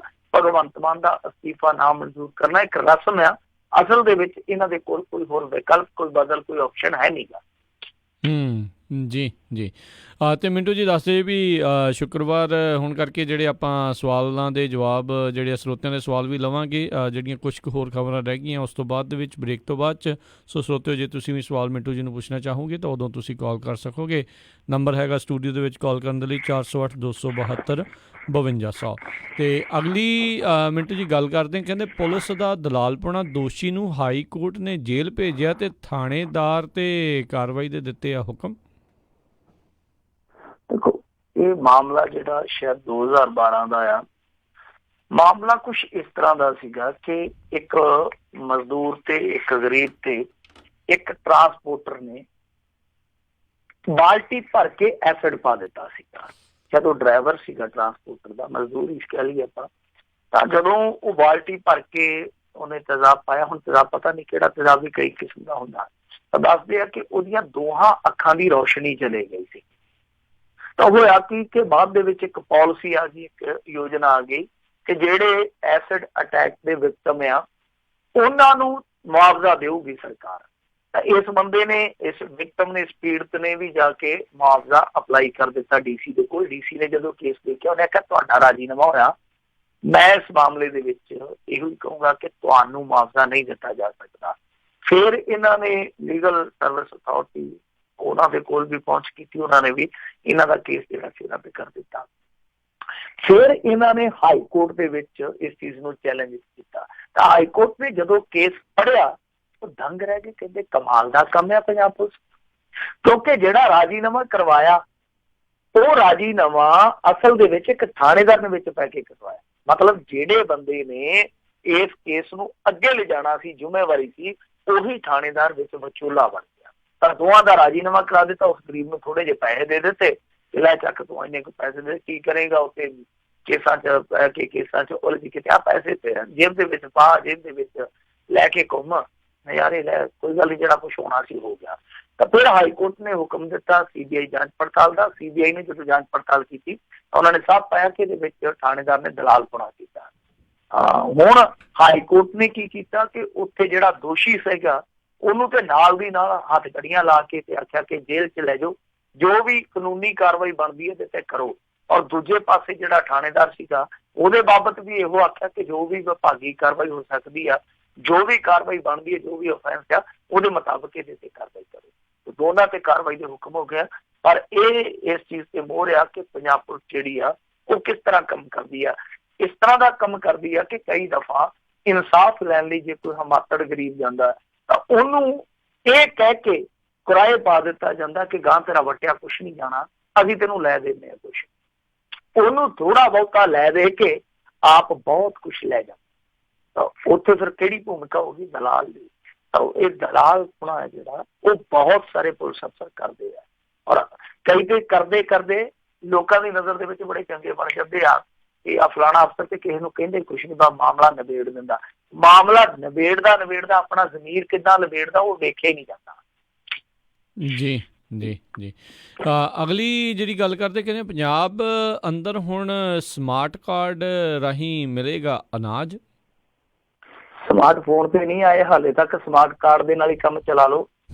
ਸਮਾਰਟ ਕਾਰਡ ਜ਼ਰੂਰ ਆ ਜਾਣੇ ਆ। ਤਾਂ 31 ਮਾਰਚ ਤੱਕ ਕਹਿੰਦੇ ਆ ਕਿ ਨੀਲੇ ਨਹੀਂ ਹੁਣ ਸਮਾਰਟ ਕਾਰਡ ਚੱਲਣਗੇ। ਪੰਜਾਬ ਸਰਕਾਰ ਨੇ ਇਹ ਪ੍ਰਪੋਜ਼ਲ ਬਣਾ ਲਿਆ ਕਿ ਹਾਂ ਭਾਈ ਇਹ ਜਿਹੜਾ ਸਾਰਾ ਕੁਛ ਆ ਅਸੀਂ ਬੰਦ ਕਰ ਦੇਣਾ, ਜੋ ਨੀਲੇ ਕਾਰਡਾਂ ਦੇ ਵਿੱਚ ਚੱਲਦਾ ਸੀ। ਨੀਲੇ ਕਾਹਦੇ ਆ? ਬਾਅਦ ਦੇ ਵਿੱਚ ਆ ਕੇ ਕਾਲੇ ਕਾਰਡ ਹੀ ਬਣ ਗਏ ਸੀਗੇ। ਜਿਸ ਤਰੀਕੇ ਨਾਲ 3-3 ਮੰਜ਼ਲੀਆਂ ਕੋਠੀਆਂ ਛੱਤੀਆਂ ਵਾਲੇ ਵੀ ਇਸ ਸਕੀਮ ਦੇ ਲਾਭਪਾਤਰੀ ਬਣ ਗਏ, ਵੱਡੇ ਵੱਡੇ ਮੁਲਾਜ਼ਮ ਵੀ ਬਣ ਗਏ, ਵੱਡੇ ਵੱਡੇ ਲੋਕ ਵੀ ਬਣ ਗਏ, ਕਈ ਵੱਡੇ ਵੱਡੇ NRIs ਵੀ ਬਣ ਗਏ। ਤਾਂ ਇਹਨਾਂ ਨੇ ਕੀ ਕੀਤਾ ਸੀਗਾ ਕਿ ਆਏ ਕਿ ਇੱਕ ਵਧੀਆ ਕੰਮ ਇਹ ਸ਼ੁਰੂ ਕੀਤਾ ਕਿ ਬਾਇਓਮੈਟ੍ਰਿਕ ਸਿਸਟਮ ਲੈ ਆਉਂਦਾ। ਅਨਾਜ ਵੰਡ ਪ੍ਰਣਾਲੀ ਜਿਹੜੀ ਹੈ ਉਹਨੂੰ ਬਾਇਓਮੈਟ੍ਰਿਕ ਸਿਸਟਮ ਦੇ ਵਿੱਚ ਢਾਲ ਦਿੱਤਾ, ਜਿਹਦੇ ਕਰਕੇ ਬਹੁਤ ਸਾਰੇ ਲੋਕ ਸੀਗੇ ਜਿਹੜੇ ਫਰਜ਼ੀ ਲੋਕ ਸੀਗੇ ਉਹ ਜਾਣੋਂ ਹਟ ਕੇ, ਅਨਾਜ ਲੈਣੋਂ ਹਟ ਕੇ ਬਹੁਤ ਵੱਡੀ ਬਚਤ ਹੋਈ ਪੰਜਾਬ ਦੇ ਖਜ਼ਾਨੇ ਦੀ। ਤਾਂ ਹੁਣ ਇਹਨਾਂ ਨੇ ਇੱਕ ਕਦਮ ਅੱਗੇ ਪੁੱਟਦਿਆਂ ਦੱਸਿਆ ਇਹ ਆ ਕਿ ਸਮਾਰਟ ਕਾਰਡ ਆ ਜਿਹੜੇ ਉਹ ਲਿਆਂਦੇ ਜਾਣਗੇ, ਯਾਨੀ ਹਰੇਕ ਲਾਭਪਾਤਰੀ ਦਾ ਸਮਾਰਟ ਕਾਰਡ ਬਣੂਗਾ। ਸਮਾਰਟ ਕਾਰਡ ਬਣਨ ਤੋਂ ਬਾਅਦ ਉਹ ਦੂਸਰੇ ਸ਼ਹਿਰ 'ਚ ਜਾ ਕੇ ਵੀ, ਸ਼ਹਿਰ 'ਚ ਰਹਿ ਕੇ ਵੀ ਉੱਥੋਂ ਅਨਾਜ ਪ੍ਰਾਪਤ ਕਰ ਸਕਦਾ। ਮਤਲਬ ਕਿ ਜੋ ਵੀ ਉਹਦੀ ਸਹੂਲੀਅਤ ਆ ਉਹ ਦੂਸਰੇ ਸ਼ਹਿਰ 'ਚ ਵੀ ਉਹਨੂੰ ਮਿਲ ਜਾਊਗੀ ਸਮਾਰਟ ਕਾਰਡ ਦੇ ਵਿੱਚ। ਤਾਂ ਇਹ ਸਮਾਰਟ ਕਾਰਡ ਜਿਹੜਾ ਉਸ ਲਾਭਪਾਤਰੀ ਦਾ ਬਣੂਗਾ ਜਿਹਦੀ ਜਾ ਕੇ ਪਹਿਲਾਂ ਵੈਰੀਫਿਕੇਸ਼ਨ ਇੱਕ 5 ਮੈਂਬਰੀ ਟੀਮ ਕਰੂਗੀ। ਉਹਦੇ ਵਿੱਚ ਦੱਸਿਆ ਕਿ ਜਿਨ੍ਹਾਂ ਦੇ ਕੋਲ ਸ਼ਹਿਰੀ ਇਲਾਕੇ 'ਚ 1000 ਸਕੁਆਇਰ ਫੀਟ ਦਾ ਮਕਾਨ ਆ ਉਹ ਅਮੀਰ ਦੀ ਸ਼੍ਰੇਣੀ ਤੋਂ, ਤੇ ਜਿਹੜਾ BPL ਤੋਂ ਦੂਰ ਸਧਾਰਨ ਰਾਸ਼ਨ ਕਾਰਡ ਦੀ ਪਾਤਰਤਾ ਵੀ ਨਹੀਂ ਰੱਖੇਗਾ। ਸੋ ਕਹਿਣ ਦਾ ਭਾਵ ਇਹ ਆ ਕਿ ਇਸ ਤਰ੍ਹਾਂ ਦੀਆਂ ਇਹਨਾਂ ਨੇ ਕਈ ਸ਼ਰਤਾਂ ਰੱਖ ਦਿੱਤੀਆਂ। ਇਹ ਸ਼ਹਿਰੀ ਆ, ਪਿੰਡਾਂ ਦੀਆਂ ਸ਼ਰਤਾਂ ਬਾਅਦ 'ਚ ਤੈਅ ਕਰਨਗੇ ਸ਼ਹਿਰੀ। ਸੋ ਇਹਨਾਂ ਨੇ ਸ਼ਰਤਾਂ ਇੱਦਾਂ ਦੀਆਂ ਤੈਅ ਕਰ ਦਿੱਤੀਆਂ ਕਿ ਜਿਹੜਾ ਅਯੋਗ ਬੰਦਾ, ਜਿਹੜਾ ਬੰਦਾ ਇਸ ਲਾਭ ਪਾਤਰਤਾ ਦਾ ਭਾਗੀਦਾਰ ਬਣ ਹੀ ਨਹੀਂ ਸਕਦਾ, ਹਿੱਸੇਦਾਰ ਬਣ ਹੀ ਨਹੀਂ ਸਕਦਾ, ਉਹਨੂੰ ਦੂਰ ਰੱਖਿਆ ਜਾਵੇ ਤੇ ਜਿਹੜਾ ਬੰਦਾ ਹੱਕਵਾਨ ਆ ਉਹਨੂੰ ਹੱਕ ਦਿੱਤਾ ਜਾਵੇ। ਤੇ ਬਿਲਕੁਲ ਸਹੀ ਗੱਲ ਆ, ਕਈ ਨਿਹੱਕੇ ਲੋਕ ਰਹਿ ਜਾਂਦੇ ਸੀ ਕਿ ਉਹਨਾਂ ਨੂੰ ਹੱਕ ਨਹੀਂ ਸੀ ਮਿਲਦਾ, ਔਰ ਜਿਹੜੇ ਲੋਕ ਇਸ ਹੱਕ ਦਾ ਹੱਕ ਰੱਖਦੇ ਨਹੀਂ ਸੀ ਉਹ ਲੋਕਾਂ ਦਾ ਹੱਕ ਖਾ ਕੇ ਬਹਿ ਜਾਂਦੇ ਸੀ। ਜੀ ਜੀ ਜੀ। ਤੇ ਮਿੰਟੂ ਜੀ ਇੱਥੇ ਇੱਕ ਬ੍ਰੇਕ ਲੈਂਦੇ ਹਾਂ, ਬ੍ਰੇਕ ਤੋਂ ਬਾਅਦ ਮੁੜ ਕੇ ਫਿਰ ਵਾਪਸ ਆਉਂਦੇ ਹਾਂ। ਸਰੋਤਿਓ, ਜੇਕਰ ਤੁਹਾਡੇ ਵੀ ਕੋਈ ਸਵਾਲ ਹੈਗੇ ਨੇ ਪੰਜਾਬ ਭਾਰਤ ਦੀ ਸਿਆਸਤ ਨੂੰ ਲੈ ਕੇ, ਮਿੰਟੂ ਜੀ ਨੂੰ ਤੁਸੀਂ ਪੁੱਛ ਸਕਦੇ ਹੋ। ਕਾਲ ਕਰੋ ਨੰਬਰ 408 272 5200 4082725200 ਦੇ ਉੱਤੇ। ਮਿਲਦੇ ਹਾਂ ਇੱਕ ਬ੍ਰੇਕ ਤੋਂ ਬਾਅਦ।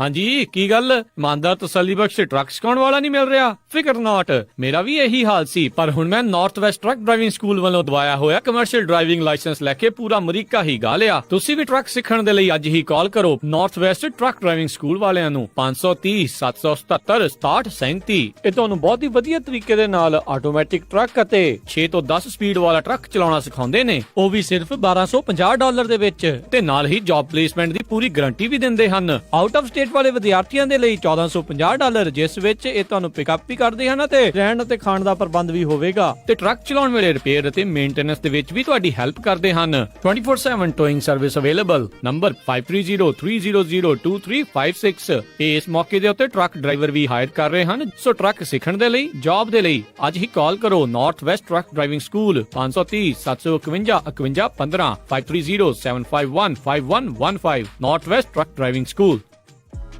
ਬਾਈ ਨਵੀਂ ਮਸਟੈਂਗ ਕਢਾਈ ਆ, ਹੁਣ ਤੇਰੀ ਗੱਡੀ ਵਾਂਗੂ ਕਸਟਮ ਰਿਮ ਤੇ ਚੌੜੇ ਜੇ ਟਾਇਰ ਪਵਾਉਣੇ ਆ, ਫਿਰ ਗੱਡੀ ਦੀ ਟੌਰ ਵੱਧ ਜੂ।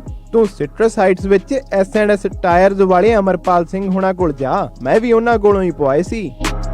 S&S ਟਾਇਰਸ ਹਰ ਕਾਰ ਲਈ ਕਸਟਮ ਵੀਲ ਵੇਚਦੇ ਹਨ। ਸਾਰੇ ਟਾਇਰ ਬ੍ਰਾਂਡਸ ਅਵੇਲੇਬਲ ਹਨ ਅਤੇ ਨਵੇਂ ਪਿਕਅਪ ਟਰੱਕਸ ਦੇ ਲੈਵਲਿੰਗ ਕਿਟਸ, ਲਿਫਟ ਕਿਟਸ ਦੇ ਵਿੱਚ ਵੀ ਮੁਹਾਰਤ ਹਾਸਲ ਹੈ। 4 ਟਾਇਰ ਖਰੀਦਣ ਤੇ ਫ੍ਰੀ ਟਾਇਰ ਰੋਟੇਸ਼ਨ ਅਤੇ flat tyre repair. Address 7441 Auburn boulevard, citrus heights. ਹੋਰ ਜਾਣਕਾਰੀ ਲਈ ਕਾਲ ਅਮਰਪਾਲ ਸਿੰਘ 916 728 4100 916 728 4100। S&S tyres. ਚੌੜੇ ਚੌੜੇ ਰਿਮ ਧਰਤੀ ਨੂੰ ਨਾਪਦੇ ਆ, ਦੇਖਦੇ ਆ ਲੋਕ ਚੱਕ ਚੱਕ ਅੱਡੀਆਂ। ਤੁਸੀਂ ਸੁਣ ਰਹੇ ਹੋ ਪੰਜਾਬੀ ਰੇਡੀਓ USA। ਆਪਣੇ ਬਿਜ਼ਨਸ ਦੀ ਐਡ ਦੇ ਲਈ ਅੱਜ ਹੀ ਕਾਲ ਕਰੋ 408 272 5200 408272 5200। ਉਹ ਕਿੱਦਾਂ ਵੀ ਨਿੰਮਿਆ, ਕੀ ਹਾਲ ਆ ਤੇਰਾ? ਮੈਂ ਤਾਂ ਵਧੀਆ ਆ, ਟਰੱਕ ਹੀ ਖਰਾਬ ਹੋਇਆ ਪਿਆ ਆ। ਐਲਗਰੋਵ ਏਰੀਆ ਹੀ ਤੁਰਿਆ ਫਿਰਦਾ ਆ, ਮੋਟਰ ਭਾਲਦਾ ਆ। ਤੈਨੂੰ ਮੈਂ ਐਡਰੈਸ ਦਿੰਦਾ, ਲੈ ਐਡਰੈਸ ਨੋਟ ਕਰ। ਦੱਸੋ ਫਿਰ ਜਰਾ। 9875 ਡਾਇਨੋ ਡਰਾਈਵ ਐਲਗਰੋਵ। ਬਈ ਮੋਟਰ ਦਾ ਨਾਂ ਕੀ ਆ? ਓਏ ਮੋਟਲ ਨਹੀਂ ਹੈਗਾ, ਇਹ ਹੈਗਾ address US truck and trailer repair ਵਾਲਿਆਂ ਦਾ। ਬੀਬਾ ਪੁੱਤ ਬਣ ਕੇ ਆਪਣਾ ਟਰੱਕ ਠੀਕ ਕਰਾ ਤੇ ਸ਼ਾਮੀ ਟਾਈਮ ਸਿਰ ਘਰੇ ਜਾ, ਭਰਜਾਈ ਉਡੀਕਦੀ ਹੁੰਦੀ ਹੈ। US truck and trailer repair, ਜਿਨ੍ਹਾਂ ਕੋਲੋਂ ਤੁਸੀਂ engine work, transmission, rear and clutch, oil change, ਜਾਂ ਬ੍ਰੇਕ ਸਰਵਿਸ ਵਰਗਾ ਕੋਈ ਵੀ ਕੰਮ ਕਰਾ ਸਕਦੇ ਹੋ। ਇਹ ਹਰ ਤਰੀਕੇ ਦੇ ਟਰੱਕ ਅਤੇ ਟ੍ਰੇਲਰਾਂ ਦੀਆਂ ਅਲਾਈਨਮੈਂਟ ਅਤੇ ਮੁਰੰਮਤ ਕਰਦੇ ਨੇ ਤੇ ਤੁਸੀਂ ਇਹਨਾਂ ਤੋਂ ਆਪਣੇ ਟਰੱਕਾਂ ਲਈ ਪੁਰਾਣੇ ਅਤੇ ਨਵੇਂ ਟਾਇਰ ਬਹੁਤ ਹੀ ਵਾਜਿਬ ਦਾਮਾਂ ਤੇ ਵੀ ਖਰੀਦ ਸਕਦੇ ਹੋ। ਇਹ ਹਫਤੇ ਦੇ 7 ਦਿਨ ਸਵੇਰੇ 8 ਤੋਂ ਲੈ ਕੇ 6 ਵਜੇ ਤੱਕ ਖੁੱਲੇ ਰਹਿੰਦੇ ਨੇ। ਹੋਰ ਜਾਣਕਾਰੀ ਲਈ ਆਪ ਜੀ ਕਾਲ ਕਰੋ 916 686 2664 916 6862664 ਤੇ ਇਹਨਾਂ ਦਾ ਐਡਰੈਸ ਹੈ 9875 ਡੀਨੋ drive L Grove California. Manjinder ਆ ਕੇ ਘਰ ਦੇ ਵਿੱਚ ਕਾਗਜ਼ ਪੱਤਰ ਜੇ ਖਿਲਾਰੇ ਹੋਏ ਆ, ਅਜੇ ਰਾਤ ਹੀ ਤਾਂ ਤੁਸੀਂ ਕੰਮ ਤੋਂ ਆਏ ਹੋ। ਜੋ ਥੋੜੇ ਚਿਰ ਤੱਕ ਆਪਾਂ ਟੈਕਸ ਭਰਨਾ ਉਹਦੀ ਤਿਆਰੀ ਕਰ ਰਿਹਾ ਸੀ ਤੇ ਬੜਾ ਫਿਕਰ ਲੱਗਿਆ ਹੋਇਆ ਮੈਨੂੰ। ਫਿਕਰ ਨਾ ਕਰੋ, ਆਪਾਂ ਚੱਲਦੇ ਆ ਇੰਦਰਪਾਲ ਸਿੰਘ ਮਿਆਲ IBS ਟੈਕਸ ਵਾਲਿਆਂ ਦੇ, ਜਿਹੜੇ ਕਿ 1982 ਤੋਂ ਟੈਕਸ ਭਰਨ ਦੇ ਵਿੱਚ ਲੋਕਾਂ ਦੀ ਮਦਦ ਕਰਦੇ ਆ ਰਹੇ ਹਨ, ਜਿੱਥੋਂ ਤੁਸੀਂ ਭਰਵਾ ਸਕਦੇ ਹੋ ਇੰਡੀਵਿਜੂਅਲ, ਬਿਜ਼ਨਸ, ਪਾਰਟਨਰਸ਼ਿਪ, ਕਾਰਪੋਰੇਟ ਦਾ ਹਰ ਇੱਕ ਤਰ੍ਹਾਂ ਦਾ ਟੈਕਸ, ਅਤੇ ਕਰਦੇ ਹਨ ਫ੍ਰੀ ਇਨੀਸ਼ੀਅਲ ਕੰਸਲਟੇਸ਼ਨ। ਇਹਨਾਂ ਦਾ ਭਰੋਸੇਯੋਗ ਸਟਾਫ ਹਰ ਇੱਕ ਪ੍ਰਕਾਰ ਦੇ ਨਾਲ ਤੁਹਾਡੀ ਮਦਦ ਕਰਦਾ ਹੈ। IBS tax service, tax and accounting corporation, ਅਤੇ ਇਹਨਾਂ ਦੀਆਂ 2 ਬ੍ਰਾਂਚਾਂ ਹਨ। ਸੈਕਰਾਮੈਂਟੋ ਨਟੋਮਸ ਬ੍ਰਾਂਚ ਦੇ ਲਈ ਗੱਲ ਕਰ ਸਕਦੇ ਹੋ ਇੰਦਰਪਾਲ ਸਿੰਘ ਮਿਆਲ ਜੀ ਨਾਲ 9166412585 916 641 2585 2087 ਅਰੇਨਾ ਬੁਲੇਵਾਰਡ ਸੂਈਟ 140, ਅਤੇ ਯੂਬਾ ਸਿਟੀ ਬ੍ਰਾਂਚ ਦੇ ਲਈ 5306747161 530 674 7161 327 ਪਰਸੀ ਐਵੇਨਿਊ ਯੂਬਾ ਸਿਟੀ। ਜੋ ਤੂੰ ਤਾਂ ਮੇਰੀ ਮੁਸ਼ਕਿਲ ਆਸਾਨ ਕਰਤੀ ਆ। ਚੱਲ ਫਿਰ ਚੱਲਦੇ ਆ IBS ਟੈਕਸ ਸਰਵਿਸ ਵਾਲਿਆਂ ਦੇ। ਨਵੇਂ ਕਲਾਇੰਟਸ ਵਾਸਤੇ ਟੈਕਸ ਪ੍ਰੈਪਰੇਸ਼ਨ ਸਰਵਿਸ ਤੇ $10 ਆਫ ਰੱਖੇ ਗਏ ਹਨ।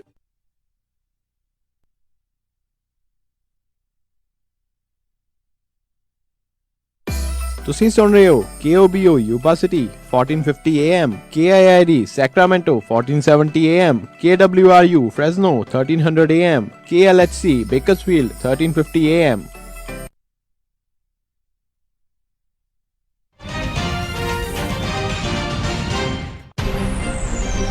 ਪੰਜਾਬੀ ਰੇਡੀਓ USA ਸੁਣ ਰਹੇ ਸਾਰੇ ਹੀ ਮਾਣਯੋਗ ਅਤੇ ਸਤਿਕਾਰਤ ਸਰੋਤਿਆਂ ਨੂੰ ਇੱਕ ਵਾਰੀ ਫਿਰ ਨਿੱਘੀ ਜੀ ਆਇਆਂ ਨੂੰ ਸਭ ਦਾ ਸਵਾਗਤ ਹੈ ਸਰੋਤਿਓ ਪ੍ਰੋਗਰਾਮ ਦੇ ਵਿੱਚ। ਪ੍ਰੋਗਰਾਮ ਚੱਲ ਰਿਹਾ ਜੀ ਖਬਰ ਤੇ ਨਜ਼ਰ। ਮਿੰਟੂ ਜੀ ਆਇਆਂ ਨੂੰ ਸਵਾਗਤ ਹੈ, ਸਤਿ ਸ਼੍ਰੀ ਅਕਾਲ ਜੀ। ਸ਼ੁਕਰੀਆ ਜੀ, ਸਭ ਨੂੰ ਸਤਿ ਸ਼੍ਰੀ ਅਕਾਲ ਜੀ। ਤੇ ਸਰੋਤਿਓ ਆਓ ਆਪਾਂ ਸਵਾਲ ਜਵਾਬ ਦੇ ਸਿਲਸਿਲੇ ਵੱਲ ਵਧਦੇ ਹਾਂ। ਤੇ ਜੇ ਤੁਸੀਂ ਵੀ ਕਾਲ ਕਰਕੇ ਮਿੰਟੂ ਜੀ ਨੂੰ ਸਵਾਲ ਪੁੱਛਣਾ ਚਾਹੁੰਦੇ ਹੋ, ਨੰਬਰ ਹੈਗਾ 408 272 5200 ਦੇ ਉੱਤੇ। ਆਪਣੇ ਅੱਜ ਦੇ ਪਹਿਲੇ ਕਾਲਰ ਨੇ ਦਵਿੰਦਰ ਜੀ, ਸਤਿ ਸ਼੍ਰੀ ਅਕਾਲ, ਸਵਾਗਤ ਹੈ।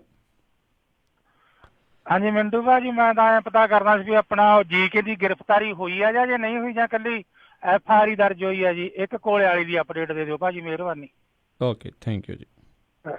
ਜੀ ਕੋਲਿਆਂ ਵਾਲੀ ਤੇ ਹੈਗਾ ਨਾਭੇ ਜੇਲ੍ਹ ਦੇ ਵਿੱਚ। ਨਾਭੇ 65 ਤਰੀਕਾ ਨਹੀਂ ਤੇਰੇ ਵੈਲੀ ਯਾਰ ਦੀਆਂ ਗਾਣਾ ਸੁਣਿਆ ਹੋਣਾ ਤੁਸੀਂ। ਨਾਭੇ ਜੇਲ੍ਹ ਬੜੀ ਮਸ਼ਹੂਰ ਆ। ਨਾਭੇ ਜੇਲ੍ਹ ਦੇ ਵਿੱਚ ਜਥੇਦਾਰ ਜੀ ਬੈਠੇ ਆਰਾਮ ਕਰਦੇ ਪਏ ਆ ਤੇ ਇਮਕਾਨ ਘੱਟ ਹੀ ਆ ਕਿ ਹਾਲੇ ਆਰਾਮ ਦੀ ਉਹਨਾਂ ਦੀ ਮੁਦਰਾ ਟੁੱਟੂਗੀ। ਤੇ ਦੂਜੀ ਚੀਜ਼ ਤੁਸੀਂ ਜਿਹੜੀ ਕਹੀ ਆ ਕਿ GK ਸਾਹਿਬ ਦੀ ਗ੍ਰਿਫਤਾਰੀ ਹੋ ਗਈ ਆ, GK ਤੇ ਇਹੋ ਜਿਹੀ ਹਾਲੇ ਤੱਕ ਨੌਬਤ ਨਹੀਂ ਆਈ। ਮਨਜੀਤ ਸਿੰਘ GK ਬਾਹਰ ਹੀ ਆ। ਉਸ ਤਰ੍ਹਾਂ ਜਾਂਚ ਪੜਤਾਲ ਜਿਹੜੀ ਆ ਉਹਦੇ ਤੇ ਸ਼ੁਰੂ ਹੋਈ ਪਈ ਆ। ਅੱਜ ਵੀ ਮੇਰੇ ਖਿਆਲ ਦੇ ਨਾਲ ਕਿਸੇ ਏਜੰਸੀ ਨੇ ਜਾਂ ਪੁਲਿਸ ਫੋਰਸ ਨੇ ਉੱਥੇ ਜਾਂਚ ਪੜਤਾਲ ਕੀਤੀ ਆ। ਸਬੂਤ ਇਕੱਠੇ ਕੀਤੇ ਜਾ ਰਹੇ, ਜੁਟਾਏ ਜਾ ਰਹੇ ਆ। ਗ੍ਰਿਫਤਾਰੀ ਹੋ ਵੀ ਸਕਦੀ ਹੈ, ਸੰਭਾਵਨਾ ਹੈ, ਸੰਭਲ ਸੰਭਾਵਨਾ। ਸਬੂਤ ਇਕੱਠੇ ਕਰਨ ਤੋਂ ਬਾਅਦ ਹੋ ਸਕਦਾ ਗ੍ਰਿਫਤਾਰੀ ਹੋ ਜਾਵੇ, ਪਰ ਜ਼ਮਾਨਤ ਲਈ ਵੀ ਚਾਰਾਜੋਈ ਕੀਤੀ ਜਾਊਗੀ। ਉਹਦਾ ਅੱਗੇ ਅਦਾਲਤ 'ਚ ਗਿਆ ਮਨਜੀਤ ਸਿੰਘ GK ਕਿ FIR ਜਿਹੜੀ ਆ ਉਹ ਸਟੇ ਹੋ ਜਾਵੇ ਜਾਂ ਰੱਦ ਹੋ ਜਾਵੇ। ਉਹਦੇ 'ਚ ਉਹਨੂੰ ਸਫਲਤਾ ਕੋਈ ਨਹੀਂ ਮਿਲੀ। ਜੀ ਕੁਲਦੀਪ ਸਿੰਘ ਜੀ ਵਾਸ਼ਿੰਗਟਨ ਤੋਂ, ਸਤਿ ਸ਼੍ਰੀ ਅਕਾਲ। ਸਤਿ ਸ਼੍ਰੀ ਅਕਾਲ ਮਿੰਟੂ ਭਾਜੀ। ਸਤਿ ਸ਼੍ਰੀ ਅਕਾਲ ਜੀ। ਸਤਿ ਸ਼੍ਰੀ ਅਕਾਲ ਜੀ। ਮਿੰਟੂ ਭਾਜੀ, ਜਿੱਦਾਂ ਭਗਵੰਤ ਮਾਨ ਨੇ ਕਹਿਤਾ ਕਿ ਮੈਂ ਸ਼ਰਾਬ ਪੀਂਦਾ ਸੀ ਤੇ ਲੋਕਾਂ ਨੂੰ ਗੁੰਮਰਾਹ ਕਰਦਾ ਰਿਹਾ, ਪਹਿਲਾਂ ਦੱਸਦਾ ਰਿਹਾ ਮੈਂ ਸ਼ਰਾਬ ਨਹੀਂ ਪੀਂਦਾ, ਤੇ ਹੁਣ ਵਿਕਰਮ ਮਜੀਠੀਆ ਬਾਰੇ ਵੀ ਇਹ ਕਹਿਣਗੇ ਕਿ ਅਸੀਂ ਝੂਠ ਬੋਲਦੇ ਰਹੇ ਹਾਂ ਕਿ ਉਹ ਨਸ਼ਾ ਨਹੀਂ ਸੀ ਵੇਚਦਾ। ਜੀ ਦੇਖੋ, ਉਹ ਤੇ ਆਪਣੇ ਰੁਖ ਤੋਂ ਹੁਣ ਪਲਟੀ ਮਾਰ ਹੀ ਚੁੱਕੇ ਆ।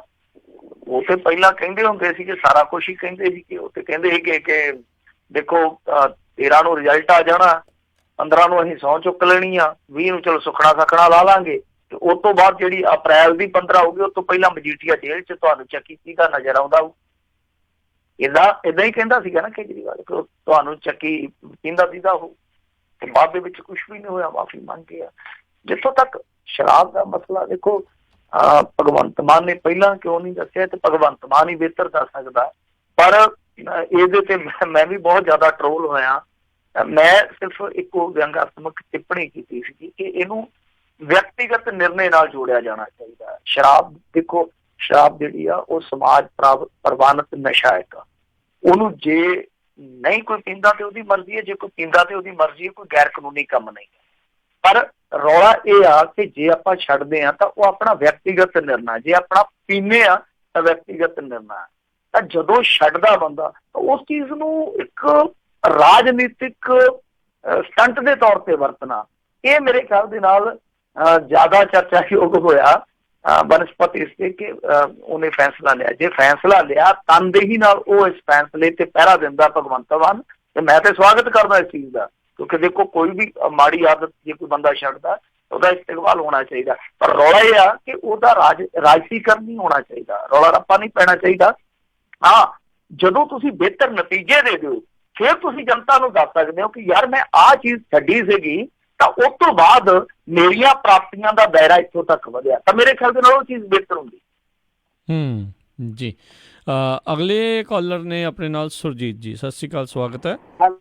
ਹੈਲੋ ਜੀ ਮਿੰਟੂ ਜੀ, ਸਤਿ ਸ੍ਰੀ ਅਕਾਲ। ਅੱਛਾ ਮਿੰਟੂ ਜੀ, ਮੇਰਾ ਸਵਾਲ ਇਹ ਆ, ਜਦੋਂ ਮਹਾਭਾਰਤ ਦਾ ਯੁੱਧ ਹੋ ਕੇ ਹਟਿਆ ਤਾਂ ਭੀਮ ਸੈਨ ਨੇ ਆਪਣੇ ਭਰਾ ਨੂੰ ਪੁੱਛਿਆ ਵੀ ਵੀਰਾ ਸਾਨੂੰ ਇਸ ਜੰਗ ਦੇ ਵਿੱਚੋਂ ਕੀ ਹਾਸਲ ਹੋਇਆ? ਉਹ ਕਹਿੰਦਾ ਕਮਲਿਆ ਕਦੇ ਲੜਾਈ 'ਚੋਂ ਵੀ ਕੁਝ ਲੱਭਿਆ।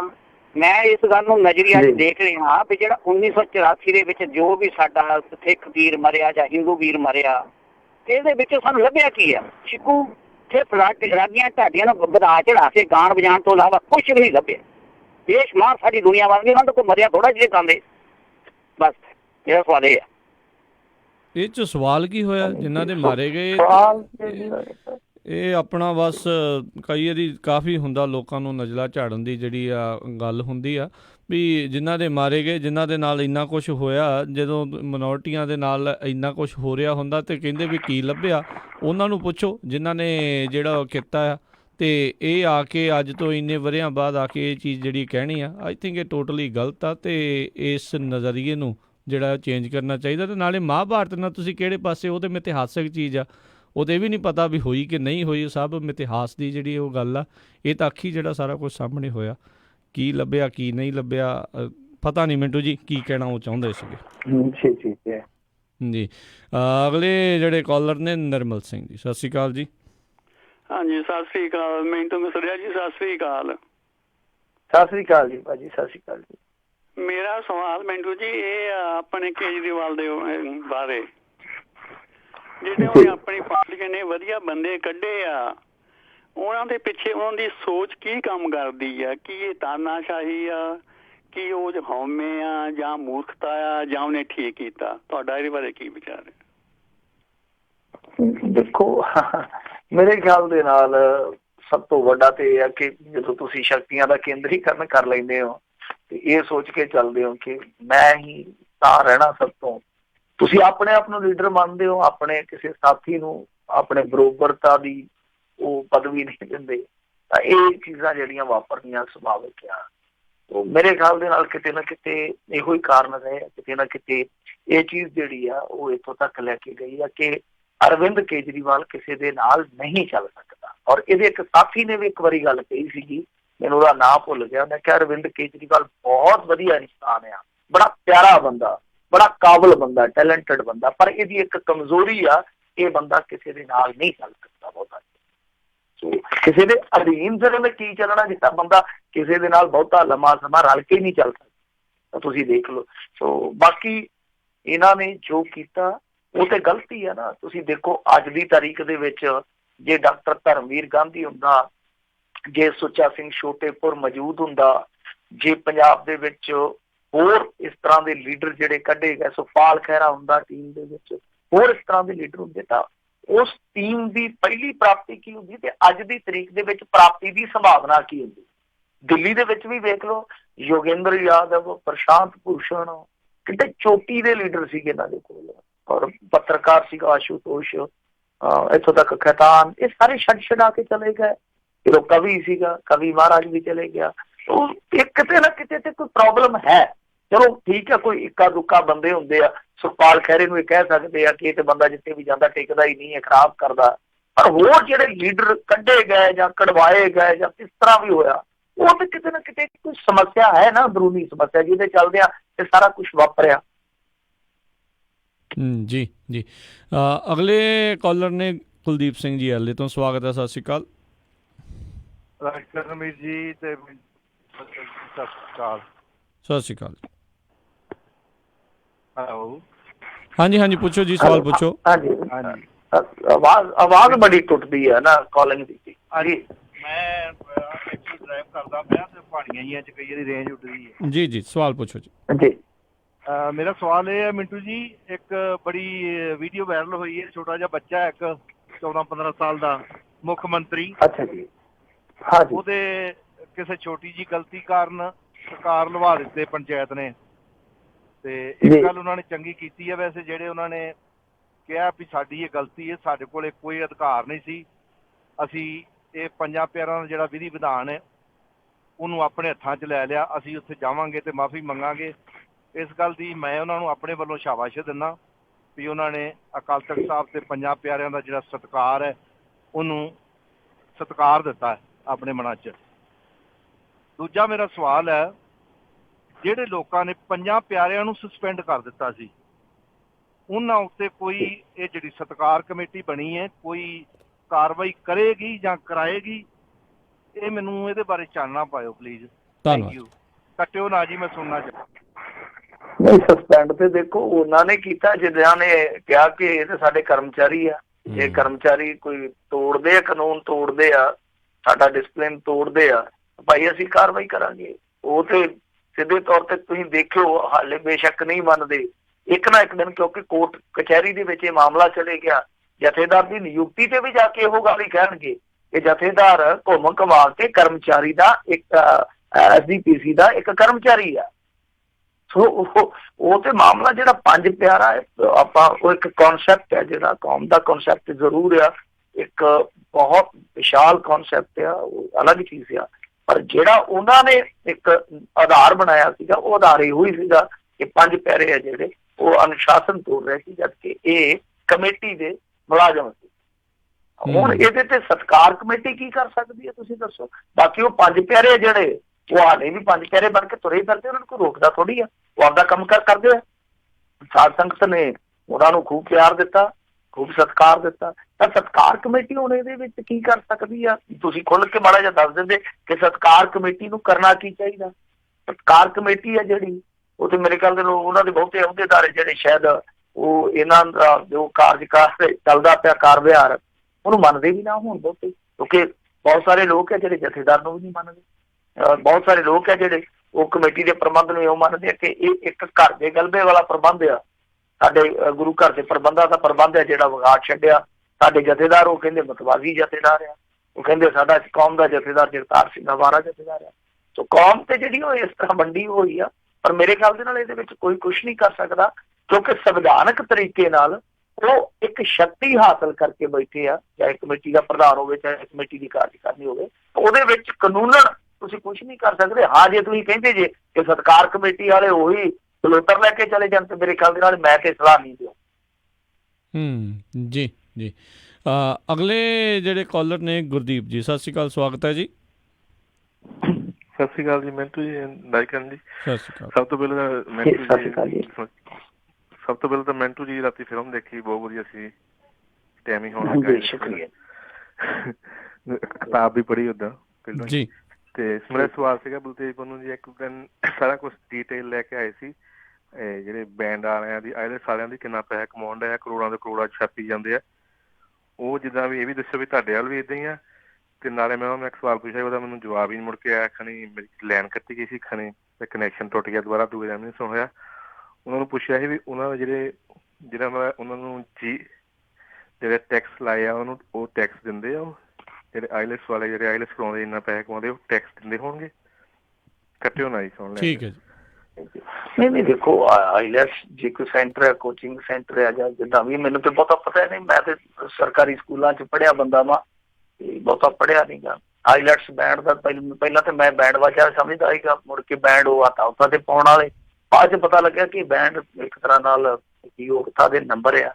ਸੋ ਮੈਨੂੰ ਨਹੀਂ ਇਹਦੇ ਬਾਰੇ ਬਹੁਤੀ ਜਾਣਕਾਰੀ, ਪਰ ਮੰਨ ਲਓ ਜੇ ਕੋਈ ਕੋਚਿੰਗ ਸੈਂਟਰ ਜਾਂ ਕੋਈ ਇਸ ਤਰ੍ਹਾਂ ਦਾ ਚੱਲਦਾ ਆਈਲੈਟਸ ਸੈਂਟਰ, ਉਹ ਯਾਰਾ ਜੀ ਗੱਲ ਹੈ, ਕੋਈ ਜਿਹੜਾ ਵੀ ਬਣਦਾ ਹੋਊਗਾ ਟੈਕਸ ਤੇ ਪੇ ਕਰਦੇ ਹੋਣੇ, ਇਲੀਗਲ ਢੰਗ ਦੇ ਨਾਲ ਕਦੇ ਨਹੀਂ ਚੱਲਣ ਦਿੰਦੇ ਇੱਥੇ। ਤੇ ਜੇ ਕੋਈ ਤੁਸੀਂ ਚਬੂਤਰਾ ਛੱਤ ਲਵੋ ਨਿਗਮਾਂ ਦੇ ਵਿੱਚ, ਕਿਉਂਕਿ ਬਹੁਤੇ ਵੱਡੇ ਸ਼ਹਿਰਾਂ ਦਾ ਕਾਰੋਬਾਰ ਆ, ਵੱਡੇ ਸ਼ਹਿਰਾਂ ਦੇ ਵਿੱਚ ਜੇ ਤੁਸੀਂ ਚਬੂਤਰਾ ਛੱਤ ਲਓ ਤੇ ਉਹ ਆ ਜਾਂਦੇ ਨਿਗਮ ਵਾਲੇ ਉਸੇ ਨੇ ਕਿ ਕਿਹਦੇ ਤੋਂ ਪਰਮਿਸ਼ਨ ਲਈ ਹੈ, ਚਾਹੇ ਤੁਸੀਂ ਭੀੜੀ ਜੀ ਗਲੀ 'ਚ ਰਹਿੰਦੇ ਹੋਵੋ। ਮੈਨੂੰ ਨਹੀਂ ਲੱਗਦਾ ਕਿ ਟੈਕਸ ਕੋਈ ਛੱਡ ਦਿਓ ਨਾ। ਇੰਨਾ ਸਰਮਾਇਆ ਇਕੱਠਾ ਕਰਨ ਵਾਲੇ ਲੋਕ ਜੇ ਟੈਕਸ ਦੇ ਵੀ ਜਾਣਗੇ ਉਹਨਾਂ ਨੂੰ ਕੀ ਫਰਕ ਪੈਂਦਾ। ਸਾਡੇ ਇੱਥੇ ਬਠਿੰਡਾ ਹੱਬ ਆ, ਤੁਸੀਂ ਪੁੱਛਿਆ ਸ਼ਾਇਦ ਕਿ ਤੁਹਾਡੇ ਇਲਾਕੇ 'ਚ ਕਿੱਦਾਂ, ਸਾਡੇ ਬਠਿੰਡਾ ਹੱਬ ਆ। ਉਹ ਹੱਬ ਆਪੇ ਬਣਨੇ ਆ ਇਹ, ਕਿਉਂਕਿ ਇੱਥੇ ਰੁਜ਼ਗਾਰ ਹੈ ਨਹੀਂ, ਇੱਥੇ ਸਿਸਟਮ ਹੈ ਜਿਹੜਾ ਕੋਲੈਪਸ ਕਰ ਚੁੱਕਾ। ਇੱਥੇ ਪਾਣੀ ਆ ਜਿਹੜਾ ਸਾਡਾ ਉਹ ਵਿਗੜਿਆ ਪਿਆ, ਲੋਕਾਂ ਦਾ ਭਵਿੱਖ ਆ ਜਿਹੜਾ ਉਹ ਡਗਮਗਾਇਆ ਪਿਆ, ਕਿਸੇ ਨੂੰ ਕੋਈ ਉਮੀਦ ਹੀ ਨਹੀਂ ਦੀਦੀ। ਤਾਂ ਲੋਕ ਕਰਨ ਵੀ ਕੀ, ਬਸ ਸਾਰੀ ਜਿਹੜੀ ਛੱਲੀ ਪੂਣੀ ਹੁੰਦੀ ਆ ਉਹ ਇਸੇ ਉਮੀਦ ਤੇ ਲਾ ਦਿੰਦੇ ਕਿ ਜਵਾਕ ਬਾਹਰ ਨਿਕਲ ਜਾਵੇ, ਚਲੋ ਆਪਣੇ ਪੈਰਾਂ ਤੇ ਖੜਾ ਹੋ ਜਾਊਗਾ, ਕਿਤੇ ਸਾਡੀ ਵੀ ਸੁਣੀ ਜਾਊਗੀ। ਇੱਥੇ ਦੌੜ ਲੱਗੀ ਹੋਈ ਆ। ਜਦੋਂ ਇਸ ਤਰ੍ਹਾਂ ਦੀ ਦੌੜ ਹੋਵੇ ਕਿ ਆਪਣਾ ਘਰ-ਬਾਰ ਛੱਡ ਕੇ ਬਾਹਰ ਨਿਕਲਣਾ, ਫਿਰ ਉਦੋਂ ਕੌਣ ਟੈਕਸਾਂ ਨੂੰ ਪੁੱਛਦਾ, ਉਦੋਂ ਕੌਣ ਫੀਸਾਂ ਨੂੰ ਪੁੱਛਦਾ, ਉਦੋਂ ਤੇ ਬਸ ਇਹ ਹੁੰਦਾ ਕਿ ਛੱਡ ਛਡਾ ਕੇ ਤੋਂ ਨਿਕਲੀਏ। ਜੀ ਜੀ ਅਗਲੇ ਕਾਲਰ ਆਪਣੇ ਨਾਲ ਜੁੜੇ ਨੇ ਰਜਿੰਦਰ ਜੀ, ਸਵਾਗਤ ਹੈ, ਸਤਿ ਸ਼੍ਰੀ ਅਕਾਲ। ਹਾਂਜੀ ਛੋਟੇ ਭੈਣ ਸਤਿ ਸ੍ਰੀ ਅਕਾਲ ਜੀ ਦੋਨਾਂ ਨੂੰ। ਸਤਿ ਸ਼੍ਰੀ ਅਕਾਲ। ਸਤਿ ਸ਼੍ਰੀ ਅਕਾਲ। ਮੇਰਾ ਹੈਗਾ ਇਲੈਕਸ਼ਨ ਬਾਅਦ ਕਹਿੰਦੇ ਵੀ ਕਿਸੇ ਪਾਰਟੀ ਨੂੰ ਬਹੁਮਤ ਨਹੀਂ ਮਿਲਣਾ। ਇਸ ਚੱਕਰ ਦੇ ਵਿੱਚ ਮਾਇਆਵਤੀ ਦੂਰੀ ਖੇਡ ਨਹੀਂ ਖੇਡ ਰਹੀ ਕਿ ਵੀ ਜਿਹੜੀ ਪਾਰਟੀ ਨੂੰ ਬਹੁਮਤ ਮਿਲਿਆ, ਜੇ ਨਰਿੰਦਰ ਮੋਦੀ ਨੂੰ ਬਹੁਮਤ ਮਿਲ ਗਿਆ ਵੀ ਉਹਦਾ ਪੱਲਾ ਫੜ ਕੇ ਤੁਰ ਜੂਗੀ, ਤੇ ਬਾਅਦ ਦੇ ਵਿੱਚ ਰਾਹੁਲ ਗਾਂਧੀ ਇੱਥੇ ਗਾਉਂਦਾ ਫਿਰੇ ਇੱਕ ਲੱਡੂ ਖਾ ਕੇ ਤੁਰਦੀ ਬਣੀ, ਮਾਇਆਵਤੀ ਤੇਰੀ ਵੋਟਾਂ ਬਿਨਾਂ ਨਹੀਂ ਕੰਮ ਚੱਲਦਾ। ਕੀ ਵਿਚਾਰ ਹੈ ਤੁਹਾਡੇ ਜੀ ਮਿੰਟ ਸਾਹਿਬ ਦੇ ਵਿੱਚ? ਜੀ ਨਹੀਂ ਦੇਖੋ, ਮੈਨੂੰ ਨਹੀਂ ਲੱਗਦਾ ਕਿ ਮਾਇਆਵਤੀ ਕਦੇ ਇਹ ਗਲਤੀ ਕਰੂਗੀ ਕਿ ਉਹ ਭਾਰਤੀ ਜਨਤਾ ਪਾਰਟੀ ਨੂੰ ਸਪੋਰਟ ਕਰ ਦੂਗੀ। ਅਸਲ ਦੇ ਵਿੱਚ ਉਹ ਖੁਦ ਪ੍ਰਧਾਨ ਮੰਤਰੀ ਬਣਨ ਦਾ ਸੁਪਨਾ ਦੇਖਦੀ ਹੈ, ਸਪੋਰਟ ਕਰਨ ਦਾ ਸੁਪਨਾ ਨਹੀਂ ਦੇਖਦੀ। ਉਹ ਅੱਜ ਕੱਲ੍ਹ ਪ੍ਰਧਾਨ ਮੰਤਰੀ ਬਣਨ ਦਾ ਸੁਪਨਾ ਦੇਖਦੀ ਹੈ। ਕਿਸ ਦੇ ਜ਼ਰੀਏ ਕਿ ਇਸ ਸਮੇਂ ਆ ਸਰਵੇ ਵੀ ਆਇਆ ਪਿੱਛੇ ਜੀ, ਆ ਤੁਸੀਂ ਦੇਖ ਲਓ, ਹੁਣ ਸਰਵੇ ਆਇਆ ਤਾਂ ਇਸ ਸਮੇਂ ਅਖਿਲੇਸ਼ ਤੇ ਮਾਇਆਵਤੀ ਦਾ ਗੱਠਜੋੜ, ਉਹ ਕਹਿੰਦੇ ਆ ਕਿ 70 ਦੇ ਕਰੀਬ ਸੀਟਾਂ ਜਿੱਤ ਸਕਦਾ ਉੱਥੇ। ਜੇ ਕਾਂਗਰਸ ਮੰਨ ਲਓ ਇਕੱਲਿਆਂ ਚੋਣ ਲੜਦੀ ਆ ਤਾਂ ਫਿਰ ਉਹਨਾਂ ਦਾ ਨੁਕਸਾਨ ਥੋੜਾ ਜਿਹਾ ਹੋਊਗਾ, ਉਹ 58-60 ਦੇ ਕਰੀਬ ਪਹੁੰਚ ਜਾਣਗੇ। ਇੱਕ ਸਰਵੇ ਹੋਇਆ, ਵੈਸੇ ਸਰਵੇ ਚਲੋ ਆਪਾਂ ਨੂੰ ਮੰਨਣੇ ਨਹੀਂ ਚਾਹੀਦੇ, ਸਰਵੇ ਕਈ ਵਾਰ ਨਤੀਜੇ ਖਰਵੇ ਵੀ ਦੇ ਜਾਂਦੇ ਆ, ਪਰ ਉੱਥੇ ਓਵਰਆਲ ਜੇ ਆਪਾਂ ਦੇਖੀਏ ਪ੍ਰਭਾਵ ਜੋ ਵੋਟ ਪਰਸੈਂਟੇਜ ਦੋਨਾਂ ਦਾ ਜੋੜ ਲੈ ਲਈਏ, ਆਪਾਂ ਐਂਟੀ ਇਨਕਮਬੈਂਸੀ ਲਾ ਲਈਏ ਭਾਰਤੀ ਜਨਤਾ ਪਾਰਟੀ ਦੀ, ਤਾਂ ਉਹ ਬਹੁਤ ਵੱਡਾ ਇੱਕ ਫਿਗਰ ਹਾਸਲ ਕਰ ਸਕਦੇ ਆ। ਤਾਂ ਜਦੋਂ ਮੰਨ ਲਓ ਲਟਕਵੀਂ ਅਸੈਂਬਲੀ ਬਣ ਗਈ, ਲਟਕਵੀਂ ਅਸੈਂਬਲੀ ਬਣ ਜਾਂਦੀ ਹੈ ਜਦੋਂ, ਤਾਂ ਦੋਨੇ ਧਿਰਾਂ ਦਾ ਇਹੋ ਹੀ ਟੀਚਾ ਹੁੰਦਾ ਕਿ ਦੂਜੀ ਧਿਰ ਜਿਹੜੀ ਆ ਉਹ ਕੇਂਦਰ 'ਚ ਨਾ ਆਵੇ। ਤਾਂ ਫਿਰ ਉਸ ਸਮੇਂ ਇਹੋ ਜਿਹਾ ਮਾਹੌਲ ਜਦੋਂ ਬਣਦਾ ਕਿ ਉਹ ਰਹਿ ਜਾਵੇ ਗੱਡੀ, ਉਹ ਰਹਿ ਜਾਵੇ, ਤਾਂ ਤੀਜੇ ਬੰਦੇ ਤੇ ਗੁਣਾ ਪੈ ਜਾਂਦਾ ਹੈ। ਜਿੱਦਾਂ ਗੁਜਰਾਲ ਸਾਹਿਬ, ਦੇਵ ਗੌੜਾ, ਇਹਨਾਂ ਤੇ ਗੁਣਾ ਪੈ ਗਿਆ ਸੀਗਾ। ਤੇ ਤੀਜੇ ਚੰਦਰ ਸ਼ੇਖਰ ਤੀਜੇ ਥਾਂ ਤੇ ਖਲੋਤੇ ਸੀਗੇ, ਤ੍ਰਿਆਕਲ ਸੀਗੇ, ਤੇ ਇਹਨਾਂ ਤੇ ਗੁਣਾ ਪੈ ਗਿਆ ਸੀ। ਪਰ ਇਹ ਮੰਨ ਕੇ ਚੱਲਦੇ ਪਏ ਕਿ ਲਟਕਵੀਂ ਅਸੈਂਬਲੀ ਜੇ ਬਣਦੀ ਆ ਤਾਂ ਉਸ ਸੂਰਤ ਦੇ ਵਿੱਚ ਸਾਡਾ ਫਿਰ ਬਹੁਤ ਵੱਡਾ ਰੋਲ ਹੋ ਜਾਊਗਾ। ਤਾਂ ਉਹ ਰੋਲ ਜਿਹੜਾ ਏਡਾ ਵੱਡਾ ਹੋ ਜਾਊਗਾ ਕਿ ਪ੍ਰਧਾਨ ਮੰਤਰੀ ਬਹੁਤ ਆਸਾਨੀ ਨਾਲ ਸਾਡਾ ਹੋ ਸਕਦਾ ਦੋਹਾਂ ਪਾਰਟੀਆਂ 'ਚ, ਸਮਾਜਵਾਦੀ ਪਾਰਟੀ ਤਾਂ ਬਹੁਜਨ ਸਮਾਜ ਪਾਰਟੀ। ਤਾਂ ਇਹ ਇੱਕ ਥਿਊਰੀ ਆ ਉਹਨਾਂ ਦੀ, ਇਹ ਨਹੀਂ ਹੈ ਕਿ ਉਹ ਫੈਸਲੇ ਗਲਤ ਲੈ ਰਹੇ ਆ, ਉਹ ਸੋਚ ਸਮਝ ਕੇ ਚੱਲਦੇ ਪਏ ਆ। ਉਹਨਾਂ ਨੇ ਪਹਿਲੇ ਮੈਸੇਜ ਦੇ ਦਿੱਤਾ, ਉਹਨਾਂ ਦੇ ਤੇ ਜਿਹੜੇ ਆਪਣੇ ਲੀਡਰ ਆ ਉਹ ਵੀ ਕਹਿੰਦੇ ਕਿ ਭੈਣ ਮਾਇਆਵਤੀ ਹੈ ਜਿਹੜੀ ਉਹ ਪ੍ਰਧਾਨ ਮੰਤਰੀ ਬਣ ਸਕਦੀ ਹੈ ਔਰ ਬਣਨੀ ਚਾਹੀਦੀ ਹੈ। ਤਾਂ ਦਲਿਤਾਂ ਨੂੰ ਉਹਨਾਂ ਨੇ ਮੈਸੇਜ ਦੇ ਦਿੱਤਾ ਕਿ ਤੁਸੀਂ ਹੋਮੋ ਹਮਾ ਕੇ ਵੋਟਾਂ ਪਾਓ, ਜਿਤਾਓ, ਪ੍ਰਧਾਨ ਮੰਤਰੀ ਆਪਾਂ ਬਣਾਂਗੇ। ਜੀ ਜੀ ਜੀ ਅਗਲੇ ਕਾਲਰ ਸੁਖਚੈਨ ਜੀ, ਸਵਾਗਤ ਹੈ, ਸਤਿ ਸ਼੍ਰੀ ਅਕਾਲ। ਹਾਂਜੀ ਸਤਿ ਸ਼੍ਰੀ ਅਕਾਲ ਰਾਜਵੀਰ ਸਿੰਘ ਜੀ। ਸਤਿ ਸ਼੍ਰੀ ਅਕਾਲ। ਮਿੰਟੂ ਗੁੱਤਰੀਆ। ਮੇਰਾ ਸਵਾਲ ਇੱਕ ਹੈ ਵੀ ਜਦੋਂ 17 ਦੇ ਵਿੱਚ ਵੋਟਾਂ ਪਈਆਂ ਸੀਗੀਆਂ ਅਸੈਂਬਲੀ ਦੀਆਂ, ਉਹਦੇ ਵਿੱਚ ਜਗਮੀਤ ਬਰਾੜ, ਜਿਵੇਂ ਵੀਰ ਦਵਿੰਦਰ ਸਿੰਘ, ਨਵਜੋਤ ਸਿੰਘ ਸਿੱਧੂ ਤੇ ਹੋਰ ਇਹ ਕਈ ਲੀਡਰ ਆਮ ਆਦਮੀ ਪਾਰਟੀ ਦੇ ਵਿੱਚ ਆਉਣਾ ਚਾਹੁੰਦੇ ਸੀ, ਪਰ ਭਗਵੰਤ ਮਾਨ ਦੀ ਮਿਹਰਬਾਨੀ ਕਰਕੇ ਇਹਨਾਂ ਨੂੰ ਅੰਦਰ ਵੜਨ ਨਹੀਂ ਦਿੱਤਾ, ਕਿਉਂਕਿ ਉਹ ਕਹਿੰਦਾ ਸੀ ਵੀ ਮੇਰੀ ਭੁਗਤ ਨਹੀਂ ਰਹਿਣੀ, ਇਹ ਸੀਨੀਅਰ ਬੰਦੇ ਨੇ ਮੂਹਰੇ ਹੋ ਜਾਣਗੇ। ਤੇ ਹੁਣ ਕੀ ਹੋਇਆ ਵੀ ਇਹ ਜਿਸ ਤਰ੍ਹਾਂ ਪਹਿਲਾਂ ਦੂਏ ਬੰਦਿਆਂ ਨੂੰ ਅੰਦਰ ਆਉਣ ਦਾ ਵਿਰੋਧ ਕਰਦਾ ਸੀ ਭਗਵੰਤ ਮਾਨ, ਹੁਣ ਇਹਨੂੰ ਖਹਿਰਾ ਸਾਹਿਬ ਨੂੰ ਜਾਂ ਹੋਰ ਲੀਡਰਾਂ ਨੂੰ ਇਹ ਅੰਦਰ ਆਉਣ ਨਹੀਂ ਦੇਣਾ ਚਾਹੁੰਦਾ। ਕੀ ਖਿਆਲ ਆ ਵੀ ਇਹ ਜਿਹੜਾ ਇਹ ਨੁਕਸਾਨ ਹੋਊਗਾ ਇਹ ਆਮ ਆਦਮੀ ਪਾਰਟੀ ਨੂੰ ਹੋਊਗਾ ਜਾਂ ਕਿ ਜਿਹੜਾ ਗੱਠਜੋੜ ਆ ਉਹਨੂੰ ਹੋਊਗਾ? ਤੇ ਦੂਜੀ ਗੱਲ ਇਹ ਹੈ ਵੀ ਵੀਰ ਦਵਿੰਦਰ ਤੇ ਜਗਮੀਤ ਬਰਾੜ ਅਜੇ ਤੱਕ ਮੇਰਾ ਖਿਆਲ ਆ ਵੀ ਵਿਹਲੇ ਫਿਰਦੇ ਨੇ। ਉਹਨਾਂ ਦਾ ਕੋਈ ਕਿਸੇ ਪਾਸੇ ਕੋਈ ਵਿਚਾਰ ਬਣਿਆ ਕਿ ਨਹੀਂ ਬਣਿਆ? ਮੇਰੇ ਤਾਂ ਇਹ ਸਵਾਲ ਨਹੀਂ ਜੀ। ਦੇਖੋ ਪਤਾ ਨਹੀਂ ਜੀ, ਉਹਨਾਂ ਦਾ ਵਿਚਾਰ ਤੇ ਹੁਣ ਉਹਨਾਂ ਦੇ ਨਾਲ ਹੀ ਆ, ਕਿਉਂਕਿ ਉਹਨਾਂ ਦਾ ਵਿਚਾਰ ਹੈ ਜਿਹੜਾ ਉਹ ਤਿੱਖੀ ਤਲਵਾਰ ਹੀ ਹੈ। ਪਤਾ ਨਹੀਂ ਕਿਹੜੇ ਪਾਸੇ ਉਹਨਾਂ ਨੇ ਗਾਟਾ ਲਾ ਦੇਣਾ ਤੇ ਕਿਹੜੇ ਪਾਸੇ ਜਾ ਕੇ ਮਿਆਨ 'ਚ ਪੈ ਜਾਣਾ। ਦੂਜੀ ਚੀਜ਼ ਜਿਹੜੀ ਆ ਉਹ ਤੁਸੀਂ ਦੱਸੀ ਹੈ, ਜਿੱਦਾਂ ਕਿ ਇਹ ਉਸ ਤਰਜ਼ ਤੇ ਚੱਲਦੇ ਸਨ ਕਿ ਸੁਨੀਆਂ ਹੋ ਜਾਣ ਗਲੀਆਂ ਦੇ ਵਿੱਚ, ਇਕੱਲਾ ਹੀ ਯਾਰ ਫਿਰੇ। ਦੇਖੋ ਉਹਦਾ ਨੁਕਸਾਨ ਹੈ ਜਿਹੜਾ ਓਵਰਆਲ ਨੁਕਸਾਨ ਵੀ ਦੇਖੀਏ ਆਮ ਆਦਮੀ ਪਾਰਟੀ ਨੂੰ ਵਧੇਰੇ ਹੋਇਆ। ਆਮ ਆਦਮੀ ਪਾਰਟੀ ਇੱਕ ਐਸੀ ਪੋਜੀਸ਼ਨ ਤੇ ਪਹੁੰਚ ਚੁੱਕੀ ਸੀਗੀ ਕਿ ਉਹ ਕਿਲਾ ਫਤਿਹ ਕਰ ਸਕਦੀ ਸੀ। ਤਾਂ ਇਹੀ ਗਲਤੀਆਂ ਸੀਗੀਆਂ, ਇਹੀ ਮਾਰਖੋਰੀ ਸੀ। ਪਰ ਇਹਦੇ ਵਿੱਚ ਭਗਵੰਤ ਮਾਨ ਹੀ ਨਹੀਂ, ਸਾਰੇ ਮੈਂ ਕਹੂੰਗਾ ਕਿ ਜੇ ਸਾਰੇ ਨਹੀਂ ਤਾਂ ਬਹੁਤ ਸਾਰੇ ਇਸ ਤਰ੍ਹਾਂ ਦੇ ਸੀਗੇ ਜਿਹੜੇ ਹੈ ਹੀ ਇਸ ਤਰ੍ਹਾਂ ਦੀ ਲਾਲਸਾ ਰੱਖਣ ਵਾਲੇ ਸੀ। ਮਾਫ਼ ਕਰਨਾ, ਮੈਂ ਤੇ ਸਿੱਧੀ ਗੱਲ ਕਹੂੰਗਾ, ਮੇਰੇ ਤੋਂ ਗੱਲ ਰੋਕੀ ਨਹੀਂ ਜਾਂਦੀ, ਜਿਹੜੀ ਮੇਰੇ ਮਨ 'ਚ ਆ ਜਾਂਦੀ ਆ ਕਿ ਸਾਡੇ ਪੰਜਾਬੀਆਂ ਦੀ ਮਾਨਸਿਕਤਾ ਹੀ ਲਾਲਸਾ ਵਾਲੀ ਆ। ਅਸੀਂ ਰਲ ਕੇ ਨਹੀਂ ਚੱਲ ਸਕਦੇ। ਸਾਡੀਆਂ ਆਕਾਂਖਸ਼ਾਵਾਂ ਸਾਡੀ ਸੋਚ ਤੇ ਇੰਨੀਆਂ ਹਾਵੀ ਹੋ ਜਾਂਦੀਆਂ ਕਿ ਪੰਜਾਬ ਪ੍ਰਤੀ ਜੋ ਅਸੀਂ ਸੋਚਣਾ ਉਹ ਪਿੱਛੇ ਰਹਿ ਜਾਂਦਾ। ਅਸੀਂ ਤੁਸੀਂ ਛੱਡੋ ਹੇਠਲੇ ਪੱਧਰ ਤੇ ਕੀ ਕਰਦੇ ਹਾਂ, ਅਸੀਂ ਸਰਪੰਚੀਆਂ ਲਈ ਕੀ ਕਰਦੇ ਹਾਂ, ਇਹ ਅਸੀਂ ਆ ਨਾ, ਸਾਡੇ ਸਮਾਜ ਦਾ ਹੀ ਹਿੱਸਾ। ਭਗਵੰਤ ਮਾਨ ਕੌਣ ਆ? ਭਗਵੰਤ ਮਾਨ ਵੀ ਪੰਜਾਬੀ ਸਮਾਜ ਦਾ ਹਿੱਸਾ ਹੀ ਆ ਨਾ। ਤਾਂ ਸਰਪੰਚੀਆਂ ਪੰਚੀਆਂ ਲਈ ਅਸੀਂ ਕੀ ਕਰਦੇ ਫਿਰਦੇ ਹਾਂ? ਕਿੱਦਾਂ ਅਸੀਂ ਨਸ਼ੇ ਵੰਡਦੇ ਭੈਣ ਭਰਾਵਾਂ ਨੂੰ, ਕਿੱਦਾਂ ਅਸੀਂ ਪੈਸਾ ਵੰਡਦੇ ਹਾਂ, ਕਿੱਦਾਂ ਅਸੀਂ ਇੱਕ ਦੂਜੇ ਦਾ ਸਿਰ ਪਾੜਦੇ ਹਾਂ ਇੱਕ ਛੋਟੀ ਜਿਹੀ ਚੌਧਰ ਵਾਸਤੇ। ਤਾਂ ਸਾਡੇ ਵਿੱਚੋਂ ਹੀ ਲੋਕ ਜਿਹੜੇ ਆ ਉਹ ਅੱਗੇ ਜਾ ਕੇ ਜਦੋਂ ਮੇਨ ਸਟ੍ਰੀਮ ਪੋਲਿਟਿਕਸ 'ਚ ਆਉਂਦੇ ਆ ਉਹ ਵੀ ਤੇ ਉਹੀ ਕੁਛ ਕਰਨਗੇ ਨਾ, ਕਿਉਂਕਿ ਹੇਠਲੇ ਪੱਧਰ ਤੇ ਸਾਰਾ ਕੁਛ ਉਹ ਵੇਖ ਕੇ ਗਏ ਆ, ਸਾਰਾ ਕੁਛ ਉਹ ਕਰਕੇ ਗਏ ਆ। ਜੀ ਜੀ। ਅਗਲੇ ਕਾਲਰ ਨੇ ਕੁਲਵਿੰਦਰ ਜੀ। ਸਤਿ ਸ਼੍ਰੀ ਅਕਾਲ, ਸਵਾਗਤ ਹੈ ਜੀ। ਹਾਂਜੀ ਸਤਿ ਸ਼੍ਰੀ ਅਕਾਲ ਜੀ। ਸਤਿ ਸ਼੍ਰੀ ਅਕਾਲ। ਭਾਜੀ ਮਿੰਟੂ ਭਾਜੀ ਨਾਲ ਜੀ ਦੋ ਕੁਐਸਚਨ ਕਰਨੇ ਆ ਛੋਟੇ ਛੋਟੇ। ਪੁੱਛੋ ਜੀ। ਮਿੰਟੂ ਭਾਜੀ ਸਤਿ ਸ਼੍ਰੀ ਅਕਾਲ ਜੀ। ਜੀ ਸਤਿ ਸ਼੍ਰੀ ਅਕਾਲ ਜੀ ਭਾਜੀ। ਭਾਜੀ ਇੱਕ ਨਾ ਜੀ ਅਕਾਲ ਚੈਨਲ ਤੇ ਨਾ ਜੀ ਖਬਰ ਆਉਂਦੀ ਹੈ ਜੀ, ਸ਼ਾਇਦ ਆਪਣੇ ਹੋਰ ਸਰੋਤਿਆਂ ਸਾਰਿਆਂ ਨੇ ਦੇਖਿਆ ਹੋਊਗਾ ਜੀ। ਆਪਣੇ ਅੰਮ੍ਰਿਤਸਰ ਦਾ ਬੱਚਾ ਹੈ ਇੱਕ 15 ਕੁ ਸਾਲਾਂ ਦਾ, ਉਹਦੀਆਂ ਕਿਡਨੀਆਂ ਖਰਾਬ ਆ ਜੀ। ਉਹਨਾਂ ਦੀ ਅਕਾਲ ਚੈਨਲ ਵਾਲੇ ਇਲਾਜ ਕਰਵਾ ਰਹੇ ਆ ਤੇ ਉੱਥੇ ਉਹਨਾਂ ਨੂੰ 12 ਲੱਖ ਰੁਪਏ ਦੀ ਲੋੜ ਸੀ ਤੇ 6 ਲੱਖ ਰੁਪਇਆ ਉਹਨਾਂ ਕੋਲ ਇਕੱਠਾ ਹੋ ਗਿਆ ਸੀ। ਤੇ ਉਹਦਾ ਪਿਤਾ ਨਾ ਜੀ ਬੱਚੇ ਦਾ ਗਿਆ ਸ਼੍ਰੋਮਣੀ ਅਕਾਲੀ ਉੱਥੇ ਅੰਮ੍ਰਿਤਸਰ ਉਹਨਾਂ ਦੇ ਆਫਿਸ ਵਿੱਚ ਵੀ ਮੇਰੀ ਹੈਲਪ ਕਰ ਦਿਓ। ਉਹ ਗਰੀਬ ਘਰ ਦਾ ਸੀ ਉਹ ਦੂਜਾ ਹੀ, ਵੀ 6 ਲੱਖ ਰੁਪਏ ਦੀ ਮੇਰੀ ਹੈਲਪ ਕਰ ਦਿਓ, ਮੇਰੇ ਬੱਚੇ ਦੀਆਂ ਕਿਡਨੀਆਂ ਦਾ ਉਹ ਹੋਣਾ ਆ। ਤੇ ਉਹ ਕਹਿੰਦੇ ਵੀ ਸਾਨੂੰ ਐਪਲੀਕੇਸ਼ਨ ਦੇਵੋ। ਉਹਨੇ ਐਪਲੀਕੇਸ਼ਨ ਦੇ ਦਿੱਤੀ ਜੀ। ਬਾਅਦ ਚੋਂ ਉਹਨੂੰ ਸੱਦ ਕੇ ਤੇ 10,000 ਰੁਪਇਆ ਉਹਨਾਂ ਨੇ ਦੇਤਾ ਤੇ ਪੇਪਰ ਤੇ ਸਾਈਨ ਕਰਵਾ ਲਏ। ਤੇ ਉਹਨੂੰ ਮੈਂ ਪੁੱਛਿਆ ਵੀ ਤੂੰ ਸਾਈਨ ਵੀ ਪੇਪਰ ਤੇ ਪੜ੍ਹਿਆ ਸੀਗਾ, ਵੀ ਕੀ ਲਿਖਿਆ ਸੀਗਾ, ਤੂੰ ਸਾਈਨ ਕਰਕੇ ਆਇਆ? ਕਹਿੰਦਾ ਮੈਂ ਕੁਛ ਨਹੀਂ ਪੜ੍ਹਿਆ ਸੀ ਪੇਪਰ ਤੇ, ਮੈਂ ਤਾਂ ਵੀ ਸਾਈਨ ਕਰਤੇ, ਵੀ ਕਿਸੇ ਨੇ ਮੈਨੂੰ ਕਹਿ ਦਿੱਤਾ ਵੀ ਲੈ ਲਾ ਜਿੰਨੇ ਕੁ ਮਿਲਦੇ ਆ ਲੈ ਲਾ। ਇੱਕ ਤਾਂ ਉਹ ਦੱਸਿਓ ਜੀ ਉਹਦਾ ਕੀ ਹੋਣਾ ਚਾਹੀਦਾ। ਇੱਕ ਗੱਲ ਜੀ ਆਪਣੇ ਰੇਡੀਓ ਤੇ ਕਰੇ ਵੀ ਵੋਟ ਕਿਹਨੂੰ ਪਾਉਣੀ ਆ, ਕਿਹੜੀ ਪਾਰਟੀ ਨੂੰ ਹੈ ਨਾ ਜੀ ਐਤਕੀ। ਉਹਦਾ ਮੈਂ ਤਾਂ ਕਹਿੰਦਾ ਵੀ ਜਿਹੜੀ ਵੀ ਪਾਰਟੀ ਆਉਂਦੀ ਉਹਦੇ ਪ੍ਰਧਾਨ ਨੂੰ ਤੇ ਸਾਰੇ MLA ਨੂੰ ਕਹਿ ਦਿਓ ਵੀ ਅਕਾਲ ਤਖ਼ਤ ਤੇ ਆ ਕੇ ਕਹਿ ਦਿਓ ਵੀ ਅਸੀਂ ਤੁਹਾਡੇ ਆਹ ਕੰਮ ਕਰਵਾਵਾਂਗੇ, ਉਹਨੂੰ ਵੋਟ ਪਾ ਦਿਓ। ਇਹਦਾ ਦੱਸਿਓ ਜੀ ਦੋਨਾਂ ਦਾ ਕਿੱਦਾਂ ਕੀ ਕਰਨਾ ਚਾਹੀਦਾ।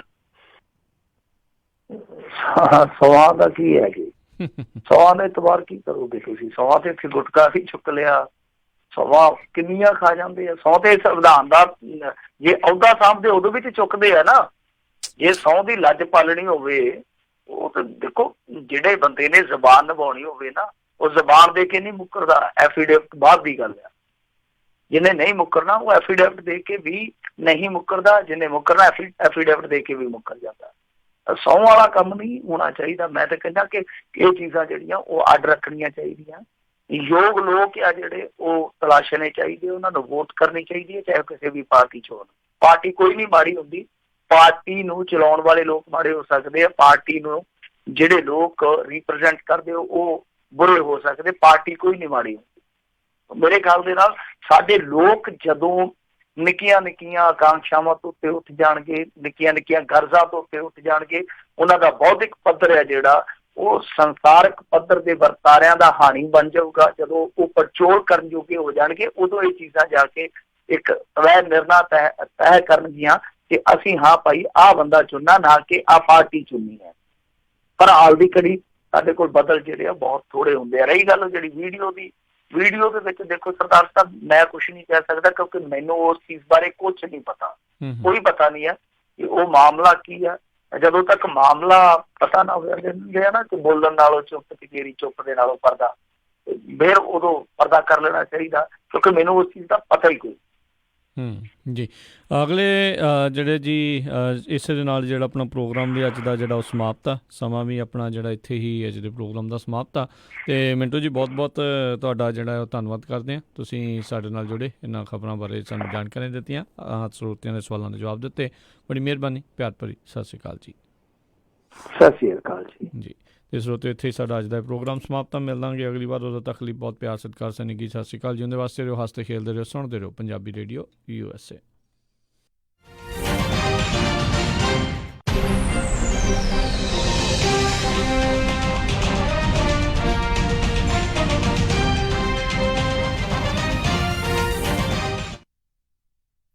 ਤੁਸੀਂ ਸੁਣ ਰਹੇ ਹੋ KOBO Yuba City 1450 AM, KIID Sacramento 1470 AM, KWRU Fresno 1300 AM, KLHC Bakersfield 1350 AM। Canada ਵਿੱਚ ਅਪਾਰ ਸਫਲਤਾ ਤੋਂ ਬਾਅਦ ਅਵਲ ਵਾਲੇ ਹੁਣ ਅਮਰੀਕਾ ਵਿੱਚ ਵੀ ਟਰੱਕਿੰਗ ਇੰਡਸਟਰੀ ਵਾਲਿਆਂ ਨੂੰ ਵਧਣ ਵਿੱਚ ਪੂਰੀ ਸਹਾਇਤਾ ਕਰਦੇ ਹਨ। ਅਵਲ ਹੁਣ ਤੱਕ ਹਜ਼ਾਰਾਂ ਹੀ ਲੋਕਾਂ ਨੂੰ ਟਰੱਕਿੰਗ ਪ੍ਰੋਫੈਸ਼ਨਲ ਬਣਾ ਚੁੱਕੇ ਹਨ। ਇਹ ਟਰੱਕਿੰਗ ਪ੍ਰੋਫੈਸ਼ਨ ਦੇ ਹਰ ਕੰਮ ਸਿਖਾਉਂਦੇ ਹਨ। ਇਹਨਾਂ ਦਾ ਟਰੱਕਿੰਗ ਡਿਸਪੈਚ ਸਪੈਸ਼ਲਿਸਟ ਪ੍ਰੋਗਰਾਮ ਕਰਕੇ ਤੁਸੀਂ ਆਪਣੀ ਨਵੀਂ ਜੌਬ ਜਾਂ ਆਪਣੀ ਨਵੀਂ ਕੰਪਨੀ ਸ਼ੁਰੂ ਕਰ ਸਕਦੇ ਹੋ। ਅਵਲ ਕੰਸਲਟਿੰਗ ਟੀਮ ਟਰੱਕਿੰਗ ਰਿਲੇਟਡ ਕੋਈ ਵੀ ਪਰਮਿਟ ਤੁਹਾਨੂੰ